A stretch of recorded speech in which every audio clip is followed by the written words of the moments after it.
When two little girls screamed for their lives in a rain-soaked parking lot, dozens of people heard them. Dozens of people saw the guns, saw the kidnappers dragging them toward a black van destined for a nightmare beyond borders. And dozens of people did absolutely nothing. Except one man, a man the world had already thrown away. A homeless veteran accused of crimes he never committed. A father torn from his own child. He had nothing left to lose. So he stood up anyway. And what happened next changed everything. Before we dive into this incredible true story, I want to ask you something. Stay with me until the very end, because what happens will restore your faith in humanity. And please, comment below with your city or country so I can see how far this story travels. Now, let's begin. The November rain fell like judgment over the city, cold, relentless, indifferent to the souls it soaked. Under the concrete overpass of Interstate 94, where the roar of traffic overhead drowned out the sound of human desperation, Elias Ward pressed his back against the graffiti-stained wall and pulled his threadbare military jacket tighter around his shoulders. It wasn't much. The jacket had seen better days, most of the insignia torn off, the fabric worn thin at the elbows, a cigarette burn near the left breast pocket from a campfire 3 winters ago. But it was all he had left from his time in the service. 8 years of his life, 2 tours overseas, commendations for valor that now sat in a storage unit he could no longer afford to access, gathering dust alongside photographs of a life that felt like it belonged to someone else. "Daddy's coming home soon, buddy, I promise." The memory of his own voice echoed in his mind. The last thing he'd said to his son Mason before everything fell apart, before the accusations, before the trial, before the world decided Elias Ward was guilty of crimes that had been invented by men more corrupt than anything he'd faced in combat. That was 14 months ago. 14 months since he'd held his 6-year-old boy. 14 months since he'd heard Mason's laugh or felt those small arms wrap around his neck. 14 months of living under bridges and in shelters, of searching dumpsters for food, of watching his reflection in storefront windows transform from soldier to something society crossed the street to avoid. Elias adjusted the cardboard sheet he'd wedged between his body and the concrete to block the wind. Beside him, his backpack contained everything he owned: a change of clothes, a water bottle with a crack in it, 3 protein bars he'd gotten from a shelter, the birthday card Mason had made him 2 years ago with a stick figure drawing of them playing catch, and a flip phone with 17% battery that he kept turned off to conserve power. The rain intensified, drumming harder against the overpass above. Elias watched the water stream down in sheets just beyond his shelter, creating a curtain between him and the parking lot across the street. The parking lot belonged to a closed-down shopping center, another casualty of the economic downturn. At this hour, past 11 at night, it should have been completely abandoned. But something felt wrong. Elias couldn't have explained it if someone asked. Maybe it was his combat training, the hypervigilance that never fully left even after you took off the uniform. Maybe it was the instinct that had kept him alive when IEDs tore through convoys and bullets split the desert air. Or maybe it was just the desperate awareness that came from living on the streets, where danger could materialize without warning. He shifted, peering through the rain at the parking lot. 3 vehicles sat in the far corner, their headlights off. A black van, the kind with no rear windows, the kind that could have belonged to a contractor or a kidnapper. A dark sedan, and an SUV with tinted windows. Elias's jaw tightened. Vehicles didn't just park in abandoned lots after midnight unless someone wanted to conduct business they didn't want witnessed. "Not your problem," he muttered to himself. "Stay down. Stay invisible." That was the first rule of homelessness. Don't get involved. Don't draw attention. Don't give anyone a reason to remember your face or call the cops. Survive by staying out of everyone's way. Elias pulled his knees to his chest and closed his eyes. Then he heard the scream. Not just any scream, the kind that cut through rain and thunder and the white noise of traffic overhead. The kind that turned blood cold. The kind that could only come from someone experiencing pure, primal terror. A child's scream. Elias's eyes snapped open. Through the rain curtain, he saw movement in the parking lot, figures struggling, the van's side door sliding open. And then, unmistakably, impossibly, 2 small girls, couldn't have been more than 7 or 8 years old, fighting against 2 large men who were dragging them toward the van. "No, please, somebody help us!" The girl's voice shattered through the storm. Elias was on his feet before conscious thought caught up with instinct. He stepped out from under the overpass, rain immediately soaking through his jacket. His boots, held together with duct tape, splashed through puddles as he moved closer, his eyes adjusting to the darkness broken only by distant streetlights. The scene crystallized with horrifying clarity. Two identical girls, twins with long, dark hair plastered to their faces by rain, wearing matching pink jackets now torn and muddy. They were fighting with everything they had, their small fists pounding uselessly against their captors. One of the men had a girl under each arm like bags of garbage. The other man stood by the van door, and even from 50 yards away, Elias could see the shape of a gun in his hand.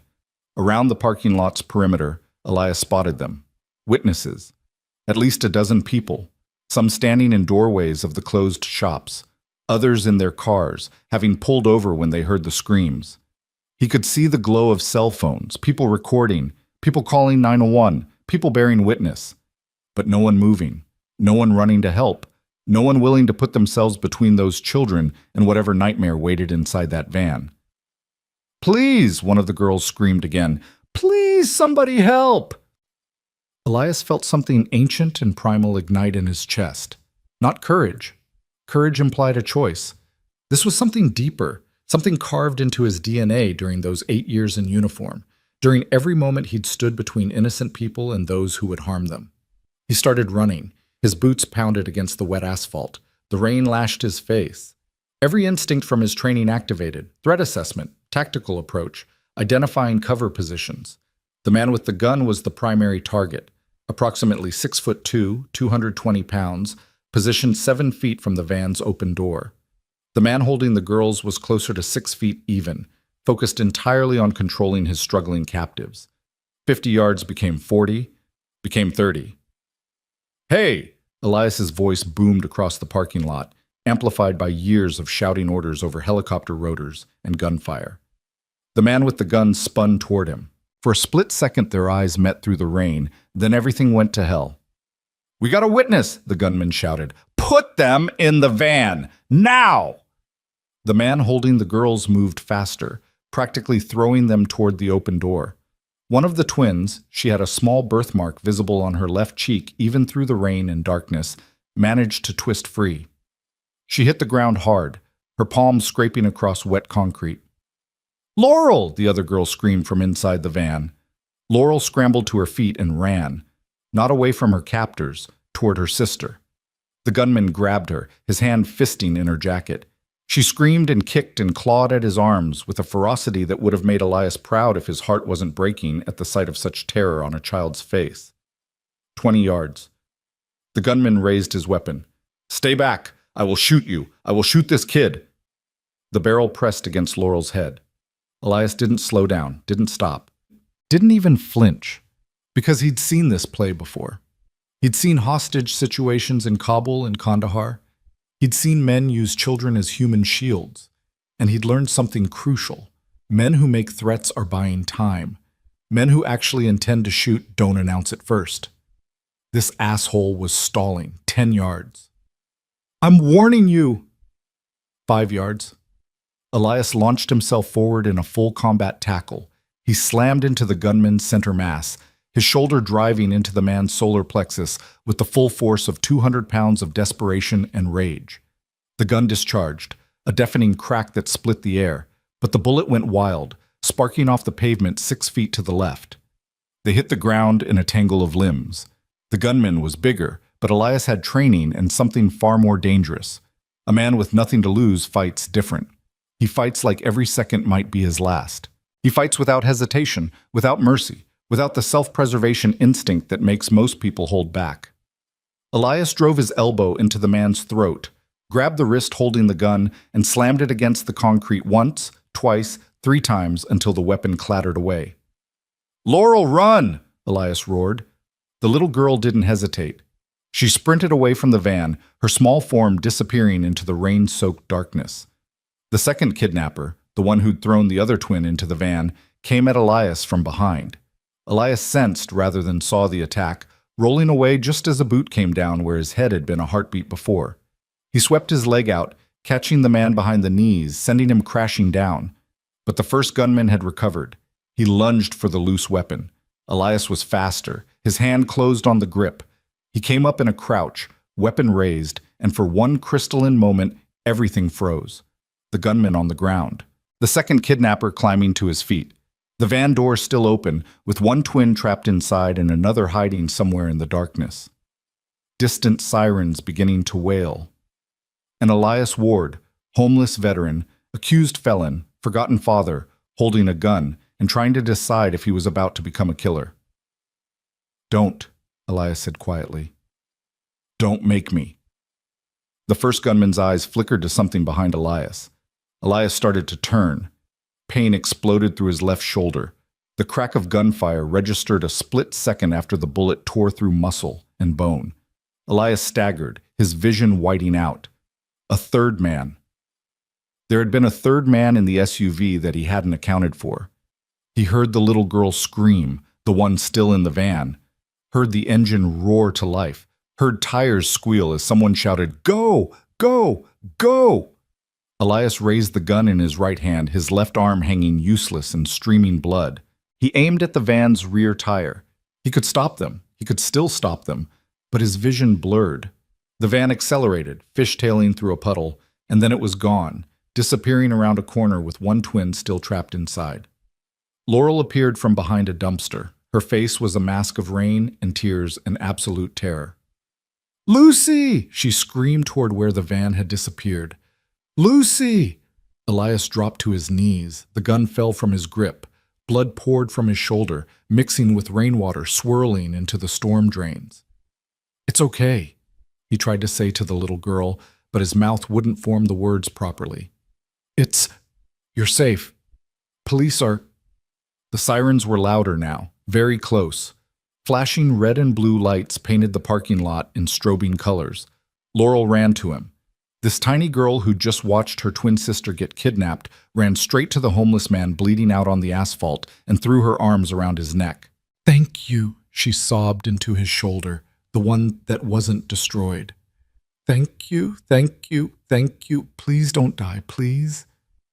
Elias wrapped his good arm around her. Her body shook with sobs. She was so small, the same age as Mason. How had the world become a place where children this young knew this kind of fear? "I got you," he whispered, each word costing him. "I got you. You're safe." Police cars screeched to a halt around them. Doors slammed. Officers shouted commands. Someone was yelling at Elias to put his hands up, to get away from the girl. Laurel screamed, "No! He saved me! Don't hurt him!" Then paramedics were there. Someone was pressing gauze to his shoulder. Someone else was trying to pry Laurel away from him, but she clung tighter, refusing to let go. "Sir, we need to treat you. Sir, can you hear me?" Elias's vision tunneled. The world became distant, like watching through the wrong end of a telescope. The last thing he saw before consciousness fled was Laurel's face, tear-streaked and terrified, as they finally pulled her away. The last thing he heard was her screaming his name, except she didn't know his name, so she just screamed, "Please, please don't let him die." Then darkness. Thus, Chapter 2. Waking up in a different world. Elias woke to pain, not the sharp, immediate agony of being shot, that had dulled into a deep, throbbing ache that radiated from his left shoulder through his entire arm. This was the pain of healing, of his body trying to repair damage it shouldn't have sustained in the first place. He opened his eyes slowly, expecting to find himself in a county hospital ward or maybe even a jail cell. The cops had seen him with a gun. They'd seen blood on his hands. Would they believe he was the victim and not the perpetrator? Did the truth even matter when you looked like he did? Homeless, desperate, dangerous? But the ceiling above him wasn't water-stained institutional tile. It was pristine white, smooth, professional. And instead of fluorescent lights buzzing overhead, soft LED panels provided a warm, gentle illumination that didn't hurt his eyes. Elias turned his head, carefully, testing whether his neck still worked, and took in his surroundings. He was in a private hospital room. Not a ward, not a curtained-off section of an emergency department. A private room with oak wood accents, a flat-screen television on the wall, a cushioned chair positioned by the window, and French doors that opened onto what looked like a small balcony. This was the kind of room people with excellent insurance, or more money than God, recovered in. Elias looked down at himself. His left arm was in a professional sling, bandaged and immobilized. He wore a clean hospital gown. Someone had bathed him. The dirt that had become part of his skin over 14 months of homelessness was gone. His beard had been trimmed. His hair was clean. What the hell? Oh, thank God. You're awake. Elias's head snapped toward the door, too fast, sending a spike of pain through his shoulder that made him gasp. A woman stood in the doorway. Mid-30s, maybe. Dark hair pulled back in a ponytail that had started to come loose. She wore designer clothes, but they were rumpled, like she'd been wearing them for 2 days straight. Her eyes were red-rimmed, exhausted. But when she looked at Elias, something in her expression was so intense it almost hurt to witness. Relief. Gratitude. Desperation. Who are you? Elias managed. The woman stepped into the room, and Elias noticed 2 things. She moved with the confident authority of someone used to being in charge, and she'd been crying recently. The evidence was written in the slight puffiness around her eyes, the way she kept blinking like she was still fighting tears. My name is Victoria Hale, she said. Her voice was controlled but trembling at the edges. And you saved my daughter's life. Memory crashed over Elias like a wave. The rain, the screaming, 2 little girls, twins. One had gotten away, but the other, Lucy, he said. They took Lucy. Victoria's face crumpled for just a second before she wrestled her composure back. Yes, they took Lucy, but we got her back. You what? Victoria moved to the chair beside his bed and sat down, perching on the edge like she might need to bolt at any second. 6 hours after the kidnapping, police tracked down the van. They arrested the men. Lucy is home safe. Victoria's voice broke. She's traumatized. She won't leave her sister's side. She has nightmares, but she's alive. And that's because of you. Elias closed his eyes. Thank God. Thank God. Thank God. Thank God. The other girl, he said. Laurel. Is she? She's okay. She keeps asking about you. Victoria's voice went soft. She told me what you did. She told me you got shot protecting her. She told me you held her while you were bleeding and promised her she was safe. Do you know what that means to me? Do you have any idea? Elias opened his eyes and looked at this woman, this mother who'd just gotten her children back from the edge of a nightmare, and saw echoes of his own desperation. The kind you only understand when someone threatens your child, when your entire world hinges on one small person's safety. I'm a father, Elias said quietly. I have a son, Mason. He's 7. If someone... He had to stop, swallow past the thickness in his throat. If someone hurt him, I'd want to believe that somewhere in this world there'd be one person who'd give a damn, even if everyone else just stood there and watched. Victoria stared at him. You have a son. Had, Elias corrected bitterly. Past tense. I haven't seen him in 14 months. His mother made sure of that. Why? And there it was. The question that had defined his entire existence for over a year. Why? Why him? Why had his life imploded? Why had everything he'd built collapsed like a house of cards in a hurricane? Because powerful men needed someone to blame, Elias said. And I was convenient. Victoria leaned forward. Tell me. Ma'am, with all due respect, I don't even know why I'm in a room like this instead of a county ward. I'm homeless. I don't have insurance. I can't pay for any of this. Panic started to creep into his voice. I shouldn't be here. They're going to realize I can't pay, and I'm paying for it. Victoria's tone left no room for argument. Every cent. You saved my daughter. This is the absolute minimum I can do. Now please, tell me what happened to you. Elias looked at her carefully. This wasn't just curiosity. Something else was happening behind her eyes. An evaluation. Like she was gathering information for a purpose he couldn't quite identify yet. So he told her. Not everything. The full story would take hours. But the essential tragedy. How he'd been a sergeant in the army. How he'd served with distinction. How he'd come home to his wife, Sarah, and baby Mason thinking the hard part was over. how he'd started working as a contractor for a defense logistics company, and how Captain Marcus Webb, his commanding officer from his second tour, had approached him about joining a side project. Freelance security work. Good money. Completely legitimate, Webb had assured him. Elias had said no. He had a family now. He wanted to leave that life behind. That's when everything started to unravel. Evidence started appearing, Elias said, his voice flat now, reciting facts like a news anchor. Documents with my signature approving the shipment of stolen military equipment. Bank accounts in my name receiving payments. Testimony from other soldiers, men I'd served with, claiming I'd recruited them into the theft ring. But you didn't, Victoria said.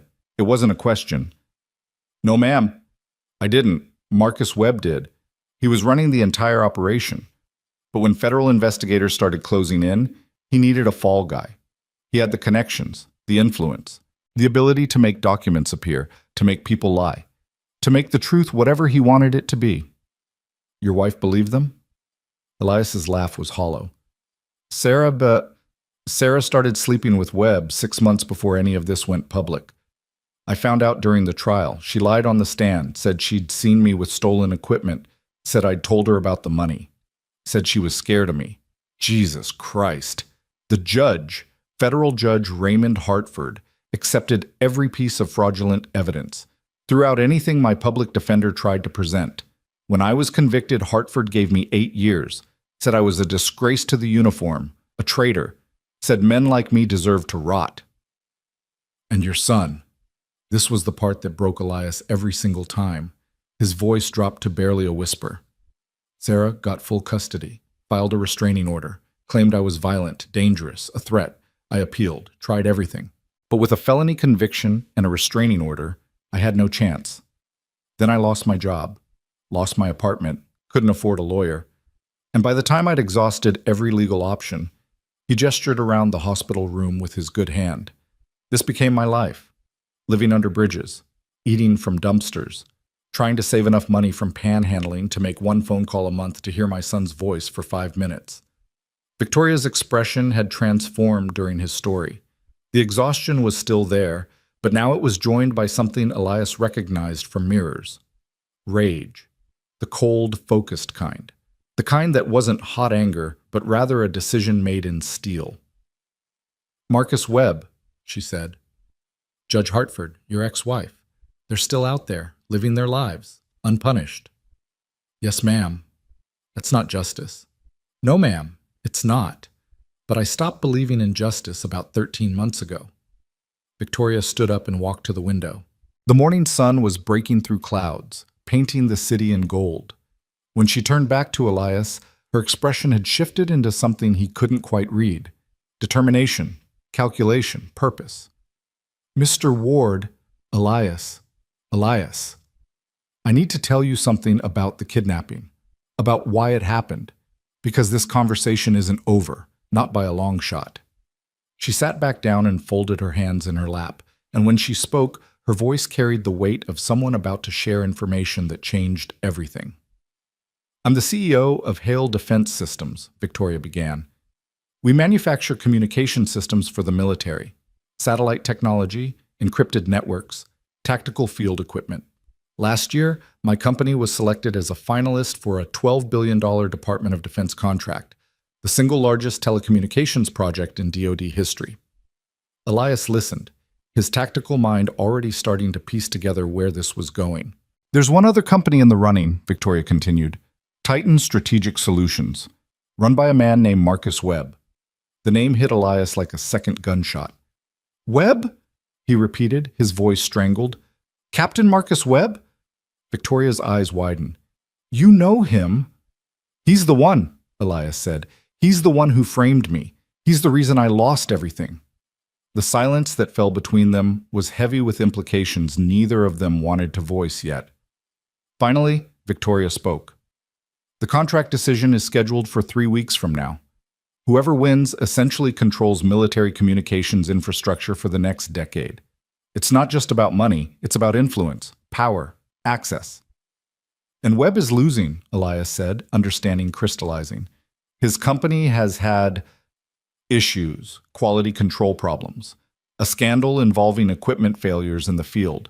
Nothing that's killed the bid entirely, but enough to put them behind. 2 weeks ago, DoD officials indicated privately that my company is the likely winner. So Webb took your daughters. Not to ransom them, Victoria said, and now her voice shook with barely controlled fury. Not for money. The FBI briefed me after they arrested the kidnappers. Do you know what those men were paid to do? Elias didn't answer, didn't trust his voice. They were going to traffic Lucy and Laurel overseas, Victoria continued, each word precise and cutting. Sell them. They'd already lined up buyers. My daughters were going to be shipped to another country, and she stopped, unable to continue. Elias felt sick, actually physically nauseous in a way that had nothing to do with his injuries. The plan was simple, Victoria managed after a moment. Take my children. Make them disappear. Watch me fall apart on national television. Have the board question my stability, my ability to run the company. Force me to withdraw from the contract competition, or at minimum create enough chaos that DoD decides to go with the safer option, Webb's company. That son of a bitch, Elias breathed. The men who took my daughters? They're hired criminals. They'll spend the rest of their lives in prison, but they're not the real enemy. Webb is. And according to the FBI, proving he ordered the kidnapping is going to be nearly impossible. He used multiple cutouts, encrypted communications, offshore payments. By the time investigators untangle it all, if they ever do, the contract decision will be long past. She looked at Elias with an expression he was beginning to understand. You didn't just save Laurel that night, Victoria said quietly. You prevented my family's destruction. You stopped Marcus Webb from winning. And in doing so, you brought yourself back into this man's orbit. She paused. He's probably already found out who you are, already knows that the homeless veteran who ruined his kidnapping plan is the same soldier he framed years ago. Elias hadn't thought about that, about the fact that his name would have appeared in police reports, about Webb's vast resources and intelligence network discovering that Elias Ward, supposedly rotting in obscurity, had just become a hero splashed across local news. So what happens now? Elias asked. Victoria stood up again, and this time when she looked at him, there was no uncertainty in her expression, only resolve. Now, I make you an offer, and before you say anything, before you reject it out of pride or shock or disbelief, I want you to hear me completely. Okay? I have resources, Elias, money, lawyers, private investigators, forensic accountants. I have connections in the military, in Congress, in the Justice Department, and I have something else. I understand exactly how men like Webb operate, how they bury evidence, how they buy people, how they use the system as a weapon against the innocent. She moved closer to the bed. Give me 3 days, Victoria said. 3 days to dig into what Webb did to you, 3 days to find the truth he buried, and 3 days to get your life back. Elias stared at her. Ma'am, with respect, it's been over a year. Do you really think Webb got sloppy with the kidnapping? Victoria interrupted. He was desperate. He made mistakes. And desperate men who make mistakes tend to have made similar mistakes before. If there's evidence to find, my people will find it. She leaned down so they were eye level. Your son is 7 years old, Mason. He's growing up believing his father is a criminal, that his father abandoned him. Do you want him to grow up thinking that? Or do you want to fight? Of course I want to fight, Elias said, his voice breaking. I've never stopped fighting, but I have nothing left. No money, no credibility, no... You have me, Victoria said simply. And I don't lose. Not to men like Webb. Not ever. The room fell silent, except for the soft beep of medical equipment. Elias thought about Mason, about those phone calls where his son would cry and ask when Daddy was coming home, about the drawings Mason sent through Sarah's lawyer, pictures of them playing catch, going to the park, being a family. About the last thing Mason had said during their most recent call, his small voice breaking. I miss you, Daddy. Please come home. He looked up at Victoria Hale, this woman who had every reason to simply pay his medical bills and move on with her life, and saw something he hadn't seen in over a year. Hope. 3 days, Elias said. Victoria smiled, the first genuine smile he'd seen from her. 3 days, rest now, recover. And when I come back through that door, I'm bringing the truth with me. She walked toward the exit, then paused at the threshold. Elias? Yes, ma'am? Thank you, for my daughter, for not being like everyone else who just watched and did nothing. Thank you for proving that good men still exist. Then she was gone, and Elias was alone with his thoughts, and the morning sun streaming through the window of a room he couldn't afford, thinking about a promise from a stranger that might be the answer to 14 months of prayers. He closed his eyes and whispered to the silence, "Hold on, Mason. Daddy's not done fighting yet." 3 days felt like 3 years. Elias spent the first day drifting in and out of consciousness, his body demanding rest even as his mind raced with possibilities he didn't dare fully believe in. Nurses came and went, professional, kind, treating him like any other patient rather than the homeless man he'd been 72 hours ago. They changed his bandages, checked his vitals, brought him meals that were the best food he'd eaten since before his conviction. But it was the second day that changed everything.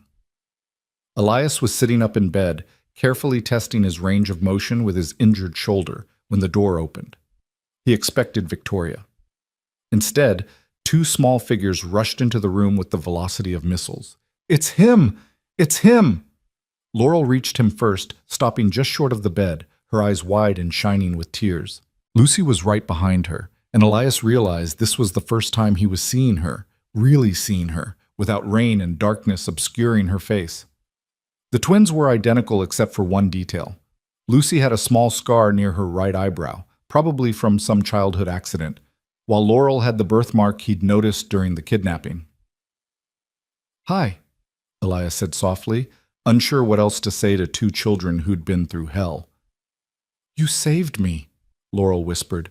"You got shot, and you still saved me."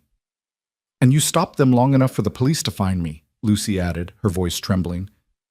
"The FBI lady said if you hadn't fought them, if they'd gotten away faster, they never would have caught them. I'd be... She couldn't finish. Didn't need to. Victoria appeared in the doorway, and when Elias met her eyes, he saw an apology there. "I told them they could come see you for just a minute. They've been asking nonstop since you woke up." "It's fine," Elias said. Then to the girls, "Are you 2 okay? Really okay?" Laurel climbed onto the chair beside his bed while Lucy stood nearby, twisting her hands together nervously. They looked so young, so fragile. The idea that anyone had tried to hurt them, to steal them, to sell them like property, made Elias's blood run cold all over again. "We have nightmares," Laurel admitted. "Lucy wakes up screaming sometimes, and I can't be alone. Even in the bathroom, Lucy has to sit outside the door." "But we're safe now," Lucy added quickly, "because of you. Mom says you're a hero." Elias shook his head. "I'm not a hero. I couldn't stand there and do nothing." "Everyone else did," Laurel said, and there was something ancient and sad in her young voice. "There were so many people. We could see them. We were screaming for help, and they all just watched." "I know, sweetheart," Elias said gently, "and I'm sorry.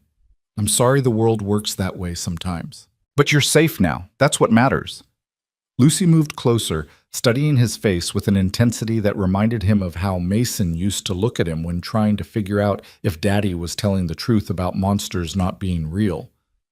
"Mom says you have a son," Lucy said. The words hit harder than the bullet had. Elias swallowed. "Yeah, his name is Mason. He's 7, about your age." "Where is he?" Such a simple question, such an impossibly complicated answer. "He's with his mom," Elias said carefully. "I haven't seen him in a while, but I'm working on that." Laurel's face crumpled with understanding beyond her years.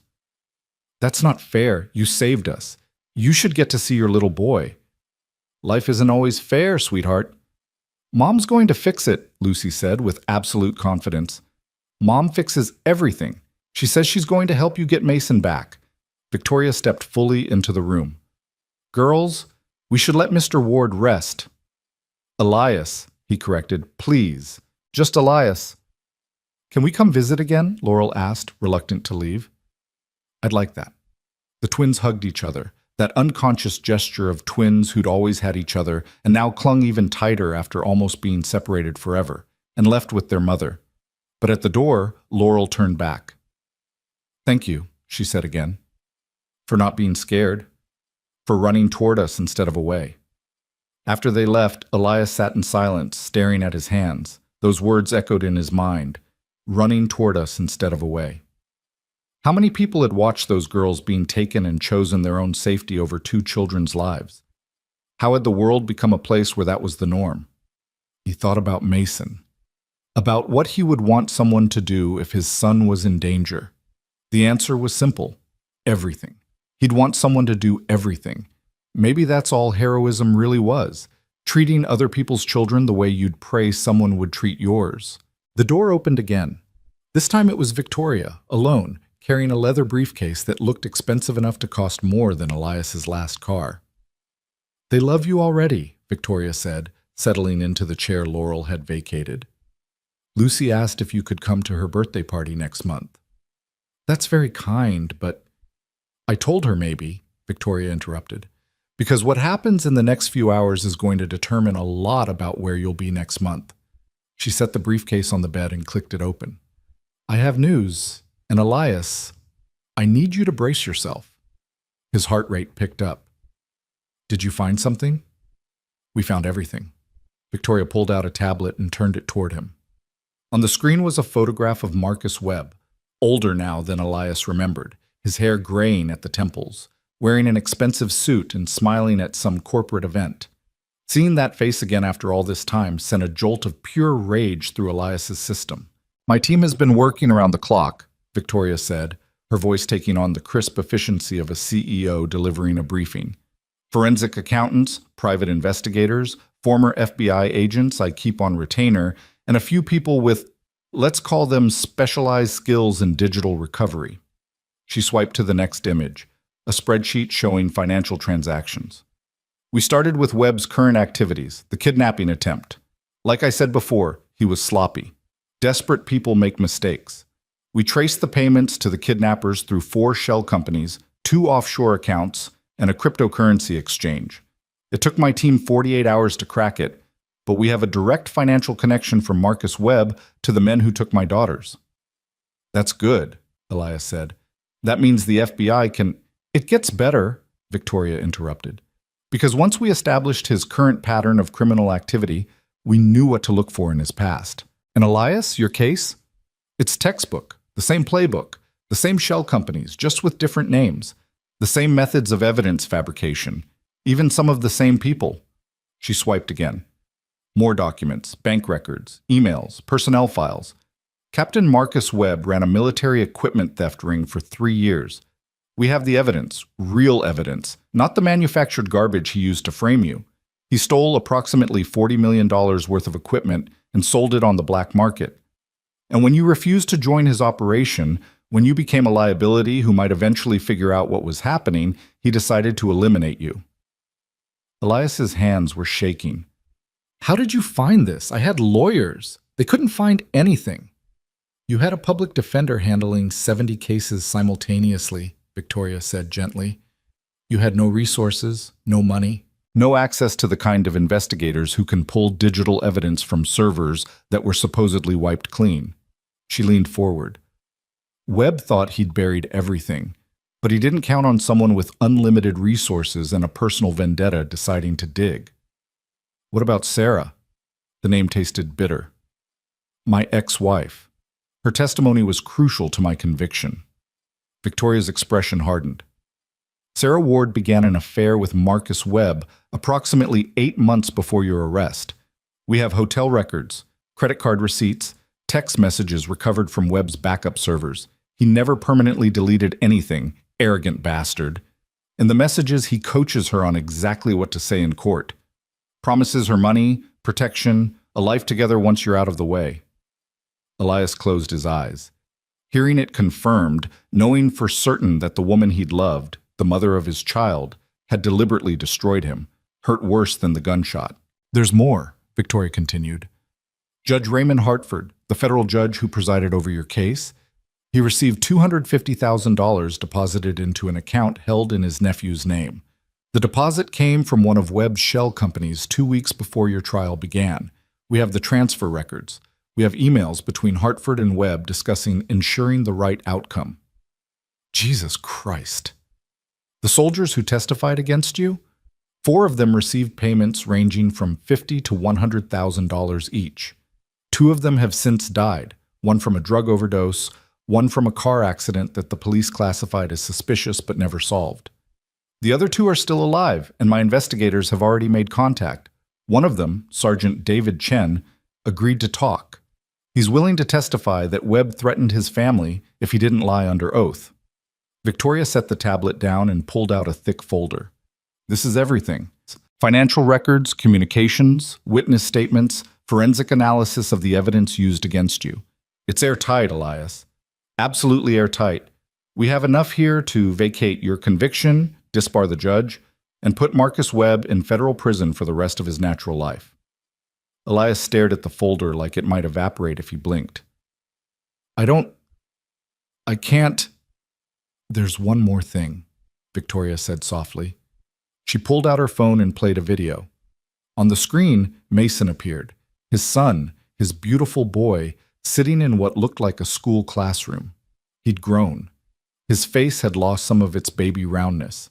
His voice was more confident, but his eyes still had that spark Elias remembered, that mix of mischief and sweetness that had always made being a father feel like the greatest privilege in the world. My dad is my hero, Mason said to whoever was holding the camera. Everyone says he did bad things, but I know he didn't. I know it. My dad would never hurt anybody. He was a soldier, and he protected people. That's what he does. He protects people. Mason's voice wavered, and he wiped at his eyes with the back of his hand. I miss him so much. I want him to come home. I drew him pictures and I write him letters, but Mom says I can't send them. She says he doesn't want to see me. But I don't believe that. I think something bad happened, and everyone's lying, and I want my dad back. The video ended. Elias realized he was crying, deep, wrenching sobs that tore from somewhere primal in his chest. All the grief he'd been carrying for 14 months, all the helplessness and rage and despair came pouring out. Victoria moved to the edge of the bed and took his good hand in both of hers.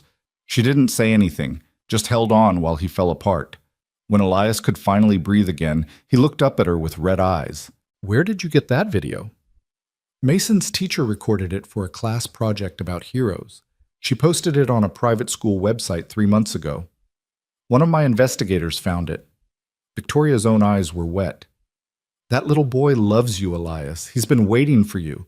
And now we're going to make sure he doesn't have to wait anymore. What happens now? Now I introduce you to someone. Victoria pulled out her phone and made a call. Send them in. The door opened and a woman in her 50s entered, followed by a younger man carrying another briefcase. The woman wore a crisp suit and had the air of someone who spent her life in courtrooms. The man looked like he could have been military, crew cut, alert eyes, the kind of posture that suggested discipline and training. Elias Ward, Victoria said. Meet Jennifer Krause, one of the best criminal defense attorneys in the country, and Marcus Stone, former FBI and current head of my security division. Jennifer approached the bed and extended her hand. Elias shook it, still dazed. Mr. Ward, I've reviewed every document in your case, Jennifer said without preamble. This is the most egregious miscarriage of justice I've seen in 23 years of practice. We're going to file an emergency motion to vacate your conviction tomorrow morning. Given the evidence Mrs. Hale's team has assembled, I anticipate the conviction will be overturned within a week. A week? Elias repeated numbly. Possibly sooner. Judge Hartford is going to be arrested. The U.S. Marshals are preparing the warrant as we speak. The judge who takes over your case will be highly motivated to correct this injustice quickly and publicly. The optics of a federal judge taking bribes to wrongfully convict a decorated veteran are, let's say, career-defining for whoever fixes it. Marcus Stone stepped forward. Mr. Ward, I'll be coordinating security for you and your son once you're released. Marcus Webb is dangerous, and he's going to be desperate when he realizes what's happening. We're not taking any chances. My son, Elias said. Sarah, She has custody. How do we— Already handled, Jennifer interrupted. Your ex-wife's testimony was perjured, which means it's inadmissible. Her affair with Webb establishes a conspiracy. The restraining order was granted based on false testimony. We'll have it dissolved simultaneously with the conviction being vacated. And given Sarah's role in the conspiracy, she's going to be facing criminal charges herself. She'll be in no position to fight you for custody. Everything was moving so fast. 3 days ago, Elias had been sleeping under an overpass. Now he was being told his entire nightmare might be ending. I can't pay you, he said to Jennifer. Any of you. I don't have anything. You saved my daughters, Victoria said firmly. You took a bullet for my child. You think I care about money? She stood up, and there was steel in her voice now. Elias, you're going to get your life back. Your name. Your son. Your future. And Marcus Webb is going to spend the rest of his miserable existence in a cell. That's not charity, that's justice. Finally. Elias looked around the room at these people, these strangers who'd become his advocates, his champions, his hope, and felt something he hadn't felt in over a year. He felt like maybe, just maybe, the universe wasn't entirely cruel. Thank you, he whispered. All of you, thank you. Jennifer smiled.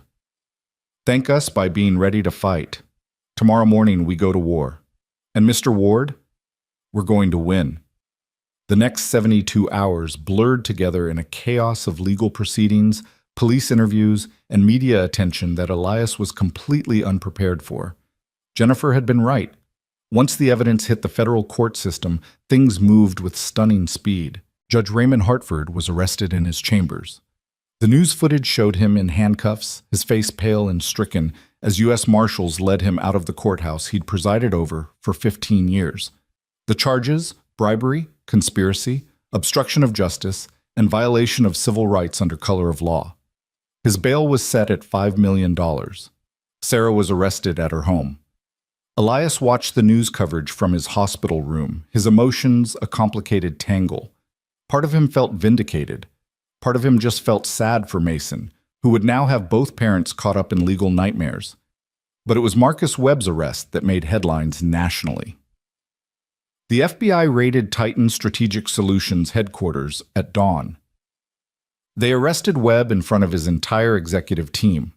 The evidence Victoria's team had assembled, combined with fresh evidence from the kidnapping investigation, was overwhelming. Webb was charged with organized crime, human trafficking conspiracy, attempted murder, fraud, and about 15 other federal crimes that carried sentences totaling several lifetimes.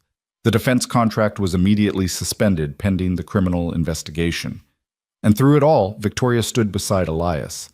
Not physically, he was still recovering in the hospital, but in every way that mattered. Her lawyers became his lawyers. Her investigators shared every shred of evidence. Her public relations team crafted the narrative. Decorated veteran wrongfully convicted, homeless but heroic, now vindicated. On the 4th day after Victoria's promise, Elias stood in a federal courtroom for the first time since his conviction. He wore clothes Victoria had bought him, a simple suit, nothing flashy, but clean and dignified. His arm was still in a sling. Jennifer Krause stood beside him, radiating confidence. The new judge, a woman in her 60s named Margaret Chen, reviewed the motion with an expression of barely controlled outrage. Mr. Ward, she said finally, looking at him over her reading glasses, what was done to you is a stain on this institution and a betrayal of everything our justice system is supposed to represent. The evidence of your innocence is overwhelming. The conspiracy against you is documented beyond any reasonable doubt. She picked up her gavel. The conviction in United States v. Elias Ward is hereby vacated in its entirety. All associated penalties are nullified. Mr. Ward, you are a free man with a clean record. I am profoundly sorry for what you endured. The gavel fell. The sound echoed through the courtroom like thunder. Elias's knees nearly buckled. Jennifer grabbed his good arm to steady him. From the gallery, he heard someone crying, Victoria there with her daughters, witnessing justice finally prevail. But Judge Chen wasn't finished. Furthermore, I am ordering immediate dissolution of all restraining orders against Mr. Ward. Custody arrangements will be reviewed expeditiously given the criminal charges pending against Sarah Ward. Mr. Ward, you will have access to your son beginning today. This court recognizes the immense harm you have suffered and will do everything in its power to facilitate your reunion with your child. Jennifer leaned close to Elias. You did it, she whispered. You're free. The courtroom erupted in applause, from reporters, from Victoria and her daughters, from strangers who'd read his story and come to witness this moment. But Elias barely heard any of it. His mind was focused on one thing only: Mason. He was going to see Mason. After 14 months of separation, of phone calls that were never enough, of drawings and letters that never reached him, of nights spent wondering if his son would even remember him, he was going to hold his boy again. The reunion was arranged for that afternoon at a neutral location, a family services office with supervision just for this first meeting. Marcus Stone drove Elias there with Victoria following in her own car for moral support. The whole way, Elias's heart hammered against his ribs. What if Mason was angry? What if he'd believed Sarah's lies? What if 14 months was too long and the connection between father and son had been severed? They arrived at a modest building in a quiet neighborhood. Inside, a social worker greeted them with a kind smile. Mr. Ward, your son is in the room down the hall. He's been waiting very patiently. She paused. He's very excited and nervous. This is a big moment for both of you. Elias nodded, not trusting his voice. Victoria touched his arm. I'll wait here. Go get your boy. Elias walked down the hallway on shaking legs. The door at the end was painted cheerful yellow. Through the small window, he could see Mason sitting in a chair, swinging his legs, clutching a drawing in both hands. Elias opened the door. Mason's head snapped up. For one eternal second, they stared at each other. Then Mason's face crumpled and he burst into tears. Daddy! He launched himself across the room. Elias dropped to his knees, ignoring the scream of pain from his injured shoulder, and caught his son in his arms. Mason crashed into him with the force of all the missed hugs, all the separation, all the loneliness compressed into one moment. Daddy, Daddy, Daddy, Mason sobbed against his neck. You came back. You came back. I knew you would. I knew you didn't leave me. I knew it. Never, Elias choked out, holding his son as tight as he dared. I never left you, buddy. Never. I was trying to get back to you every single day. Every single day.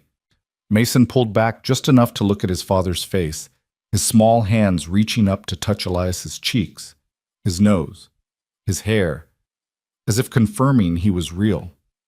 You look different, Mason said through his tears. Your beard is shorter, and you're skinnier. Are you sick? No, buddy, I'm not sick. I'm perfect now, because I'm with you. Mason noticed the sling. You're hurt. What happened? I'll tell you all about it, but the important thing is I'm okay, and I'm never going to be away from you again. Never. Promise? I promise. Mason threw his arms around Elias's neck again and held on like he was afraid Elias might disappear if he let go. Elias held him back, breathing in the scent of his son's shampoo, feeling the solid warmth of his small body, trying to memorize every detail of this moment. I drew you pictures, Mason said eventually, pulling back and holding up the paper he'd been clutching. Every day. Mom said I couldn't send them, but I drew them anyway, because I knew you'd want to see them. The drawing showed two stick figures, one big, one small, playing catch in front of a house with a smiling sun overhead. At the top, in Mason's careful second-grade handwriting, me and Daddy when he comes home. Elias's vision blurred with fresh tears. It's perfect, buddy. It's the most beautiful thing I've ever seen. The social worker poked her head in. I hate to interrupt, but there are some people here who'd like to meet Mason if that's okay. Elias looked at his son. There's a family I want you to meet. They're friends of mine, and they have 2 daughters about your age. Is that okay? Mason nodded, wiping his eyes. Okay, but you're not leaving? Not for a second. They walked back to the waiting room together, Mason refusing to let go of Elias's hand. Victoria stood when she saw them, and Lucy and Laurel stopped coloring at the table and looked up curiously.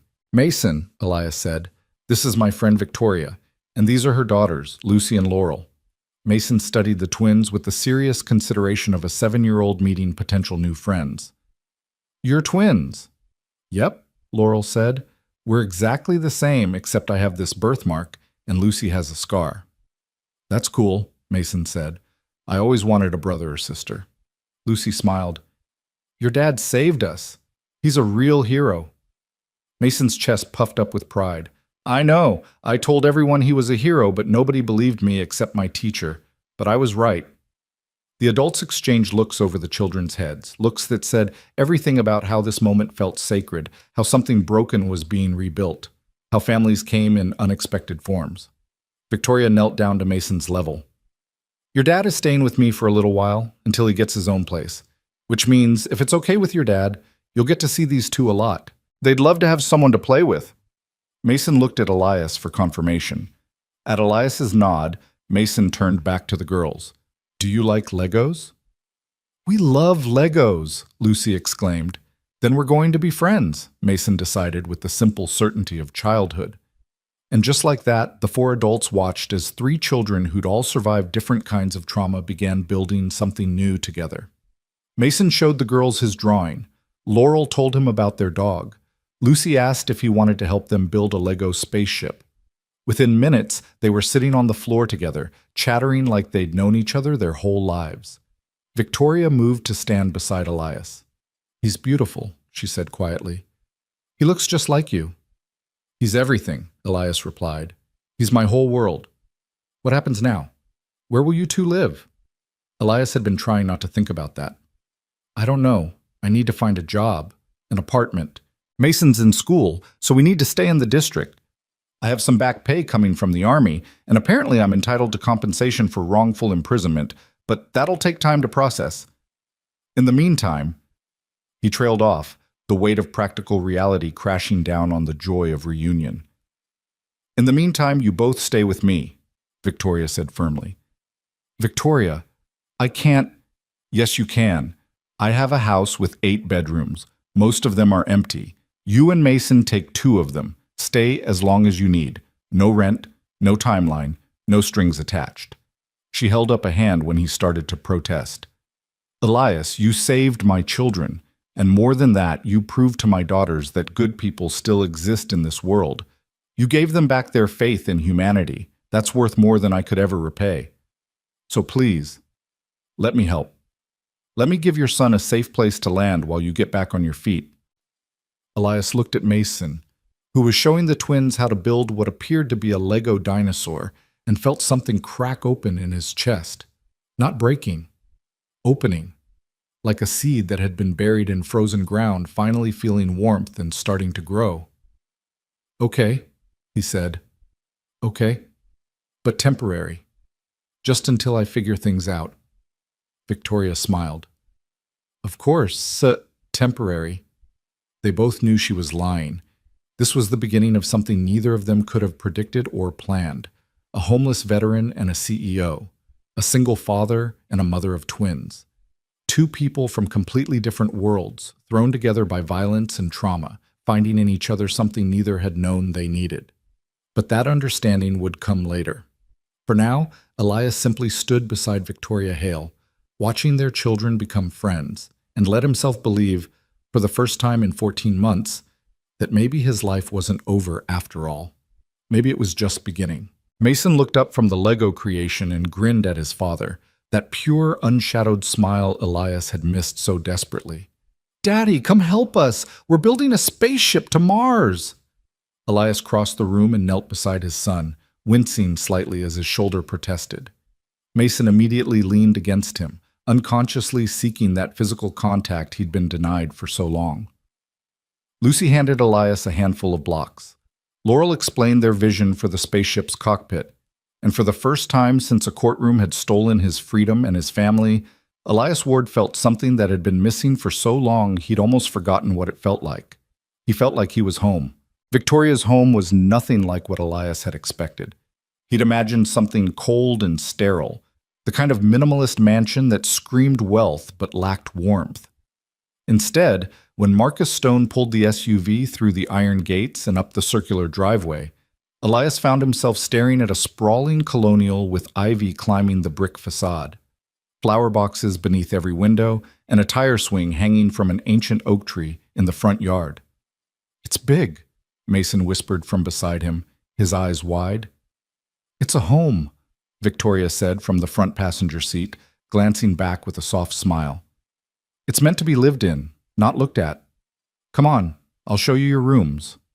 The girls had ridden separately with their nanny, and by the time Elias and Mason climbed out of the vehicle, Lucy and Laurel were already bounding up the front steps, their earlier trauma momentarily forgotten in the excitement of having new people in their house. Inside, the home was even more welcoming. Family photos lined the walls, Victoria with the twins at various ages, beach vacations, birthday parties, candid moments of laughter. The furniture was expensive but comfortable, the kind that invited you to sit rather than admire. Toys were scattered across the living room floor. A half-finished puzzle covered the coffee table. This wasn't a showplace. This was where a family actually lived. "Your rooms are upstairs," Victoria said, leading them up a curved staircase. "Mason, I thought you'd like this one." She opened a door to reveal a bedroom that made Mason gasp. It was painted a warm blue, with a window seat overlooking the backyard. There was a twin bed with a navy comforter covered in stars, a desk with art supplies already arranged, and most importantly, an entire wall of shelves waiting to be filled. "Is this really for me?" Mason asked, his voice small. "All yours," Victoria confirmed. "The girls helped me pick out the bedding. They thought you'd like stars." Mason turned to his father with tears threatening again. "Daddy, I have my own room, with a real bed, and a window seat." Elias knelt down despite his shoulder's protest and pulled his son into a hug. For 14 months, Mason had slept in whatever cramped apartment Sarah could afford on her salary, sharing space that was more like shelter than home. And before that, during the trial and its aftermath, there had been times when even that was uncertain. "You deserve this, buddy," Elias said thickly. "You deserve a safe place to sleep and dream." Victoria quietly stepped into the hallway, giving them privacy. Elias found her a few minutes later, standing outside the next door. "And this is yours," she said, opening it. The room was simpler than Mason's, but no less thoughtful. A king bed with clean white linens, a dresser and closet already stocked with clothes in his size, an armchair by the window with a reading lamp, and on the nightstand, a framed photograph that made Elias's breath catch. It was from the news coverage of the kidnapping, a grainy image captured by someone's phone showing Elias on his knees in the rain, holding Laurel, his face a study in determination and compassion even while blood streamed from his shoulder.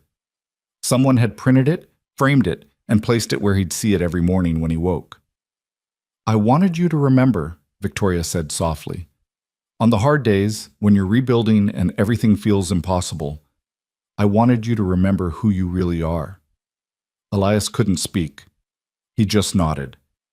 Mason appeared in the doorway, his arms full of the few possessions he'd been allowed to bring from Sarah's apartment. "Daddy, can we really stay here? It's not a trick?" "No trick, buddy. Victoria is letting us stay as long as we need." "She's nice," Mason decided. Then, with the adaptability of children, he asked, "What's for dinner? I'm hungry." Victoria laughed. "Victoria, how about we order pizza? You and the girls can pick the toppings." That first dinner together was chaotic and wonderful. 4 children debating whether pineapple belonged on pizza. Mason and Lucy thought yes, Laurel thought no, and they all campaigned passionately for their positions. Victoria and Elias sat at opposite ends of the long dining table, watching the kids interact with the awkward awareness of 2 adults still figuring out the boundaries of this strange new arrangement.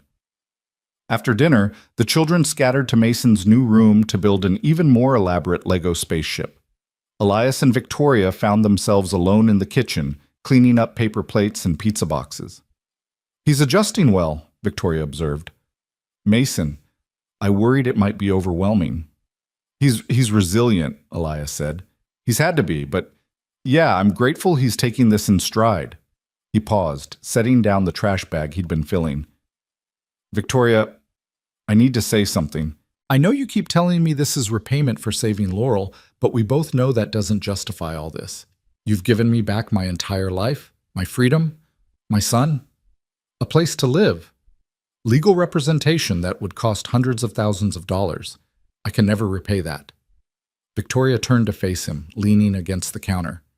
You're right. You can't. But that's not why I'm doing it. She crossed her arms, not defensively, but thoughtfully. Elias, I've spent the last 3 years building a company that exists in a world of moral compromise, defense contracts, military spending, navigating Pentagon politics.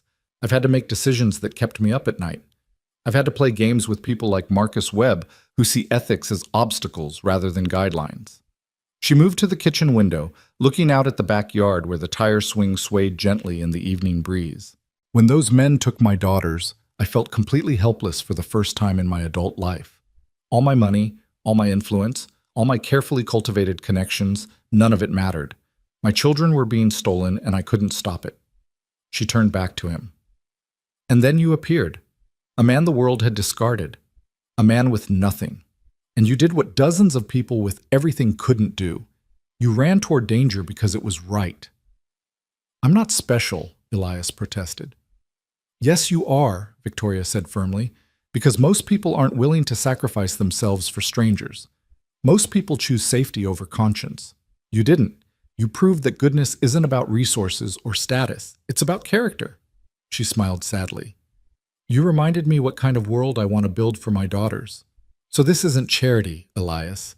This is me trying to be the kind of person my children already think you are. Before Elias could respond, Mason's voice echoed down from upstairs. Daddy, come see! We finished the spaceship and it's awesome! The moment passed, but something had shifted between them. An understanding reached, a foundation laid. The next 3 weeks were a blur of adjustment and healing. Mason started at a new school, one near Victoria's house, one where the other kids' parents were lawyers and doctors and executives who didn't know or care about Elias's past. The administration had been briefed by Victoria's lawyers, and they welcomed Mason with the kind of careful kindness reserved for children who'd been through trauma. Elias spent his days attending physical therapy for his shoulder, meeting with lawyers to handle the remaining legal complications of his exoneration, and trying to figure out what came next. The Army had reinstated his honorable discharge and was processing his back pay. A compensation claim for wrongful imprisonment had been filed. But all of that took time, and in the meantime, Elias existed in a strange limbo, legally free but practically dependent. The nights were the hardest. Mason had nightmares, not about the recent events, but older fears surfacing now that he felt safe enough to express them. Dreams where his father disappeared again.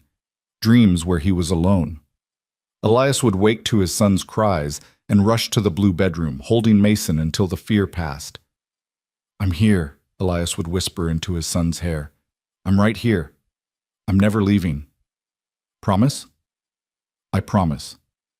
Sometimes during these late-night vigils, Elias would hear movement from across the hall. Once he'd looked up to find Victoria standing in her doorway in a robe, watching him comfort Mason with an expression of such profound sadness that it took his breath away. She'd mouthed coffee and disappeared downstairs. 10 minutes later, after Mason had fallen back asleep, Elias had followed. They'd sat at the kitchen island in the dim light of the range hood, drinking coffee and not talking about the obvious, that they were both people rebuilding from trauma, both single parents doing their best, both learning what it meant to trust again after betrayal. Lucy still wakes up screaming, Victoria had said finally. Every night. She dreams they're taking her again, that the van drives away and no one stops it. Mason dreams I disappear, Elias had replied, that he wakes up and I'm gone and it was all a dream. How do we fix them? I don't know. Time, maybe. Consistency. Proving over and over that they're safe until they believe it. Victoria had nodded, her hands wrapped around her mug. I keep thinking about all those people who watched, who saw my daughters being taken and did nothing. How do I explain that to them? How do I tell them that most people are good when they saw evidence to the contrary? You tell them about the exceptions, Elias had said. You tell them that good people do exist, that one person willing to act matters more than 100 who freeze. You tell them the truth. The world is complicated and scary sometimes, but there are still people worth believing in. She'd looked at him then with an intensity that made his chest tight. People like you. People like all of us, he'd corrected. You're raising two girls who'll remember that their mother fought for a stranger's freedom because it was right. That's teaching them something important, too. That conversation had stayed with Elias for days afterward, echoing in quiet moments. The preliminary hearing for Marcus Webb's trial was scheduled for a Tuesday morning. Jennifer Krause had asked Elias if he wanted to attend, to see the man who'd destroyed his life face justice. Elias had gone, with Victoria beside him for support. The courtroom was packed with media. Webb sat at the defense table in an orange jumpsuit, his expensive suit replaced with prison attire, his arrogance dimmed but not extinguished. When his eyes found Elias in the gallery, something cold and vicious flickered across his face. The prosecution laid out their case with methodical precision.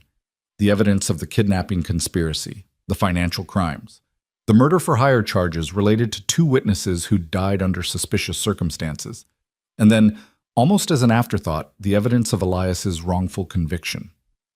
The defendant's pattern of eliminating threats is well established, the prosecutor said. When Sergeant Ward refused to participate in the defendant's criminal enterprise, Webb didn't simply fire him or report him. He systematically destroyed his life. Fabricated evidence, suborned perjury, bribed a federal judge. He turned the justice system into a weapon and nearly succeeded in eliminating a good man entirely. Webb's lawyer tried to argue for bail. The judge, an older man with steel-gray hair and eyes that had clearly seen too much, denied it without hesitation. Mr. Webb, you are accused of crimes that demonstrate a profound disregard for human life and the rule of law. You targeted children. You corrupted the judicial system. You attempted to murder witnesses. I wouldn't grant you bail if you offered me every penny you possess. Remand to continue. The gavel fell. Webb was led away. As he passed Elias's row, he leaned slightly toward them and spoke quietly enough that only those nearby could hear. You should have stayed forgotten, Ward. You and that self-righteous bitch. You have no idea what you've started. Marcus Stone materialized between Webb and Elias before anyone could react. Keep walking, he said coldly to the prisoner. The marshals pulled Webb away, but the threat hung in the air like poison. Outside the courthouse, Victoria was shaking. Did he just threaten us? He did, Elias confirmed. In front of witnesses, in front of his lawyers and prosecutors and marshals. He's desperate, Marcus Stone said, already on his phone, presumably increasing security protocols. Desperate men are dangerous men. That night, after Mason and the twins were asleep, Elias found Victoria in her home office, staring at her computer screen without really seeing it. Hey, he said from the doorway. You okay? I can't stop thinking about what he said. You have no idea what you've started. What does that mean? Elias entered the office and sat in the chair across from her desk. It means he's going down and he knows it. He's trying to scare us. It's working. I know. But we have security. We have protection. And more importantly, we have the truth on our side. Webb's done. The evidence against him is overwhelming. He'll spend the rest of his life in prison. Victoria pushed back from her desk. You know what the worst part is? I'm supposed to be strong. I'm a CEO. I've negotiated with Pentagon officials and foreign governments. I've made decisions that affected thousands of employees. But right now, I'm just a mom who's terrified something will happen to her kids. That's not weakness, Elias said gently. That's love. And it's exactly what makes you strong. You're fighting for them. That's what parents do. Is that what you told yourself? When everything fell apart and you lost Mason? The question hit harder than she'd probably intended. Elias was quiet for a long moment. I told myself a lot of things, he finally said. I told myself I'd survive so I could get back to him. I told myself the truth would come out eventually. I told myself that even if I never got my life back, at least I'd lived it trying to be the kind of man my son could be proud of. He met her eyes. And on the worst nights, when I was sleeping under bridges and wondering if I'd freeze to death, I told myself that somewhere my son was safe and warm, and that was enough. But it wasn't enough, was it? No, Elias admitted. It wasn't, but it kept me alive. And staying alive meant I was here that night. I was there when Laurel needed someone. So maybe all that suffering had a point after all. Victoria stood and moved around the desk. For a moment, Elias thought she might hug him, but instead she extended her hand. He took it, confused, and she pulled him to his feet. "Come on," she said. "I want to show you something." She led him through the house and out the French doors to the backyard. The night was clear, stars visible, despite the suburban light pollution. The tire swing swayed in the breeze. Somewhere in the distance, a dog barked. "When I bought this house," Victoria said, "it was right after my divorce. The twins were 4. I was building the company from nothing, working 18-hour days, trying to prove I could do it all. And I was terrified I was failing them, that I was so focused on success that I was missing their childhood." She walked to the tire swing and ran her hand over the rope. "One night, Lucy asked me why we didn't have a tire swing like her friend's house, and I realized I'd been so busy trying to provide for them that I'd forgotten to just be with them. So that weekend, I found this old oak tree, bought a tire and some rope, and we hung it together. The girls helped. We made a whole day of it, and after, we had a picnic right here in the grass and watched the sunset." She turned to face Elias. "That was the day I decided that money and success weren't the point. The point was building a life worth living, creating moments worth remembering, being present." "Why are you telling me this?" "Because you already understand it. You lost everything, and the only thing you fought to get back was your son. Not your career, not your reputation, not revenge, your child." She smiled sadly. "That's who you are, Elias, and that's why I trust you. Not just with my daughter's safety, but with their hearts. You're teaching them something my ex-husband never could, that some people really are worth believing in." Elias didn't know what to say to that. The weight of her trust, of her vulnerability, of this moment under the stars felt significant in ways he couldn't fully articulate. "I'm just trying not to screw up my second chance," he finally managed. "You won't," Victoria said with certainty, "because you care too much to let it happen."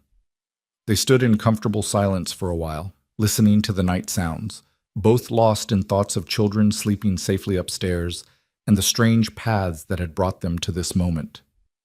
Finally, Victoria spoke again. "Elias, I need to tell you something. The DoD contract decision is tomorrow. They're announcing the winner at 2 p.m. Tomorrow? Already?" Webb's arrest accelerated things. They wanted to move forward without the cloud of his criminal investigation hanging over everything. She took a breath. "My company is going to win. I know that sounds arrogant, but I've been doing this long enough to read the signs. We're going to get the contract." "That's incredible. Congratulations."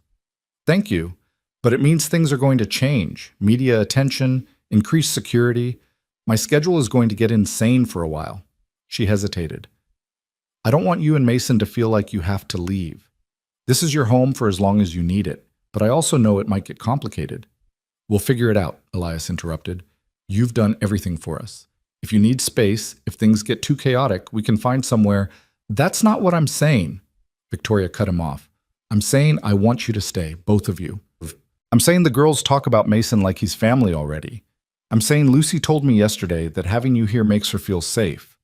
And I'm saying that She trailed off, seeming to reconsider her words. "I'm saying I like having you here too. All of you. This house has felt more like a home in the last 3 weeks than it has in years."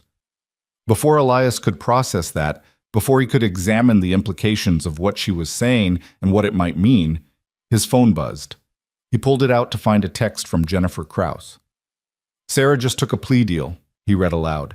"She's testifying against Webb. In exchange, she's getting 2 years probation and mandatory counseling, no jail time." He looked up at Victoria. "Jennifer says this is good for our custody case. With Sarah pleading guilty to conspiracy, I should get full custody of Mason within the month. How do you feel about that?" Elias thought about it. About Sarah, the woman he'd once loved, the mother of his child, who'd betrayed him so completely. Did he feel vindicated, angry, sad? "I feel like I want to do what's best for Mason," he said finally. "He needs stability. He needs to know his world isn't going to fall apart again. And if that means I have sole custody, then that's what needs to happen." He paused. "But Sarah is still his mother. Once she's served her time, once she's gotten help, I don't want to keep Mason from her completely. He deserves to have both his parents in his life if that's possible." Victoria studied him with an expression he couldn't quite read. You're a better person than most, you know that? I'm just trying to break the cycle. Someone hurt me, so I hurt them back, so they hurt me worse. It doesn't end. Mason doesn't need to grow up watching his parents destroy each other. He's seen enough destruction. He's lucky to have you. I'm lucky to have him. He's the only reason I survived the last 14 months. Every time I wanted to give up, I thought about his face and kept going. They headed back inside as the night grew colder. At the top of the stairs, they paused outside their respective bedroom doors. Thank you, Elias said, for tonight, for listening, for understanding. Thank you for being someone worth understanding, Victoria replied. She disappeared into her room, and Elias went to check on Mason one more time before bed. His son was sprawled across the mattress in the boneless way children sleep, his mouth slightly open, one hand clutching the blanket. The nightlight, shaped like a rocket ship, cast soft shadows on the walls. Elias sat on the edge of the bed and gently brushed hair from Mason's forehead.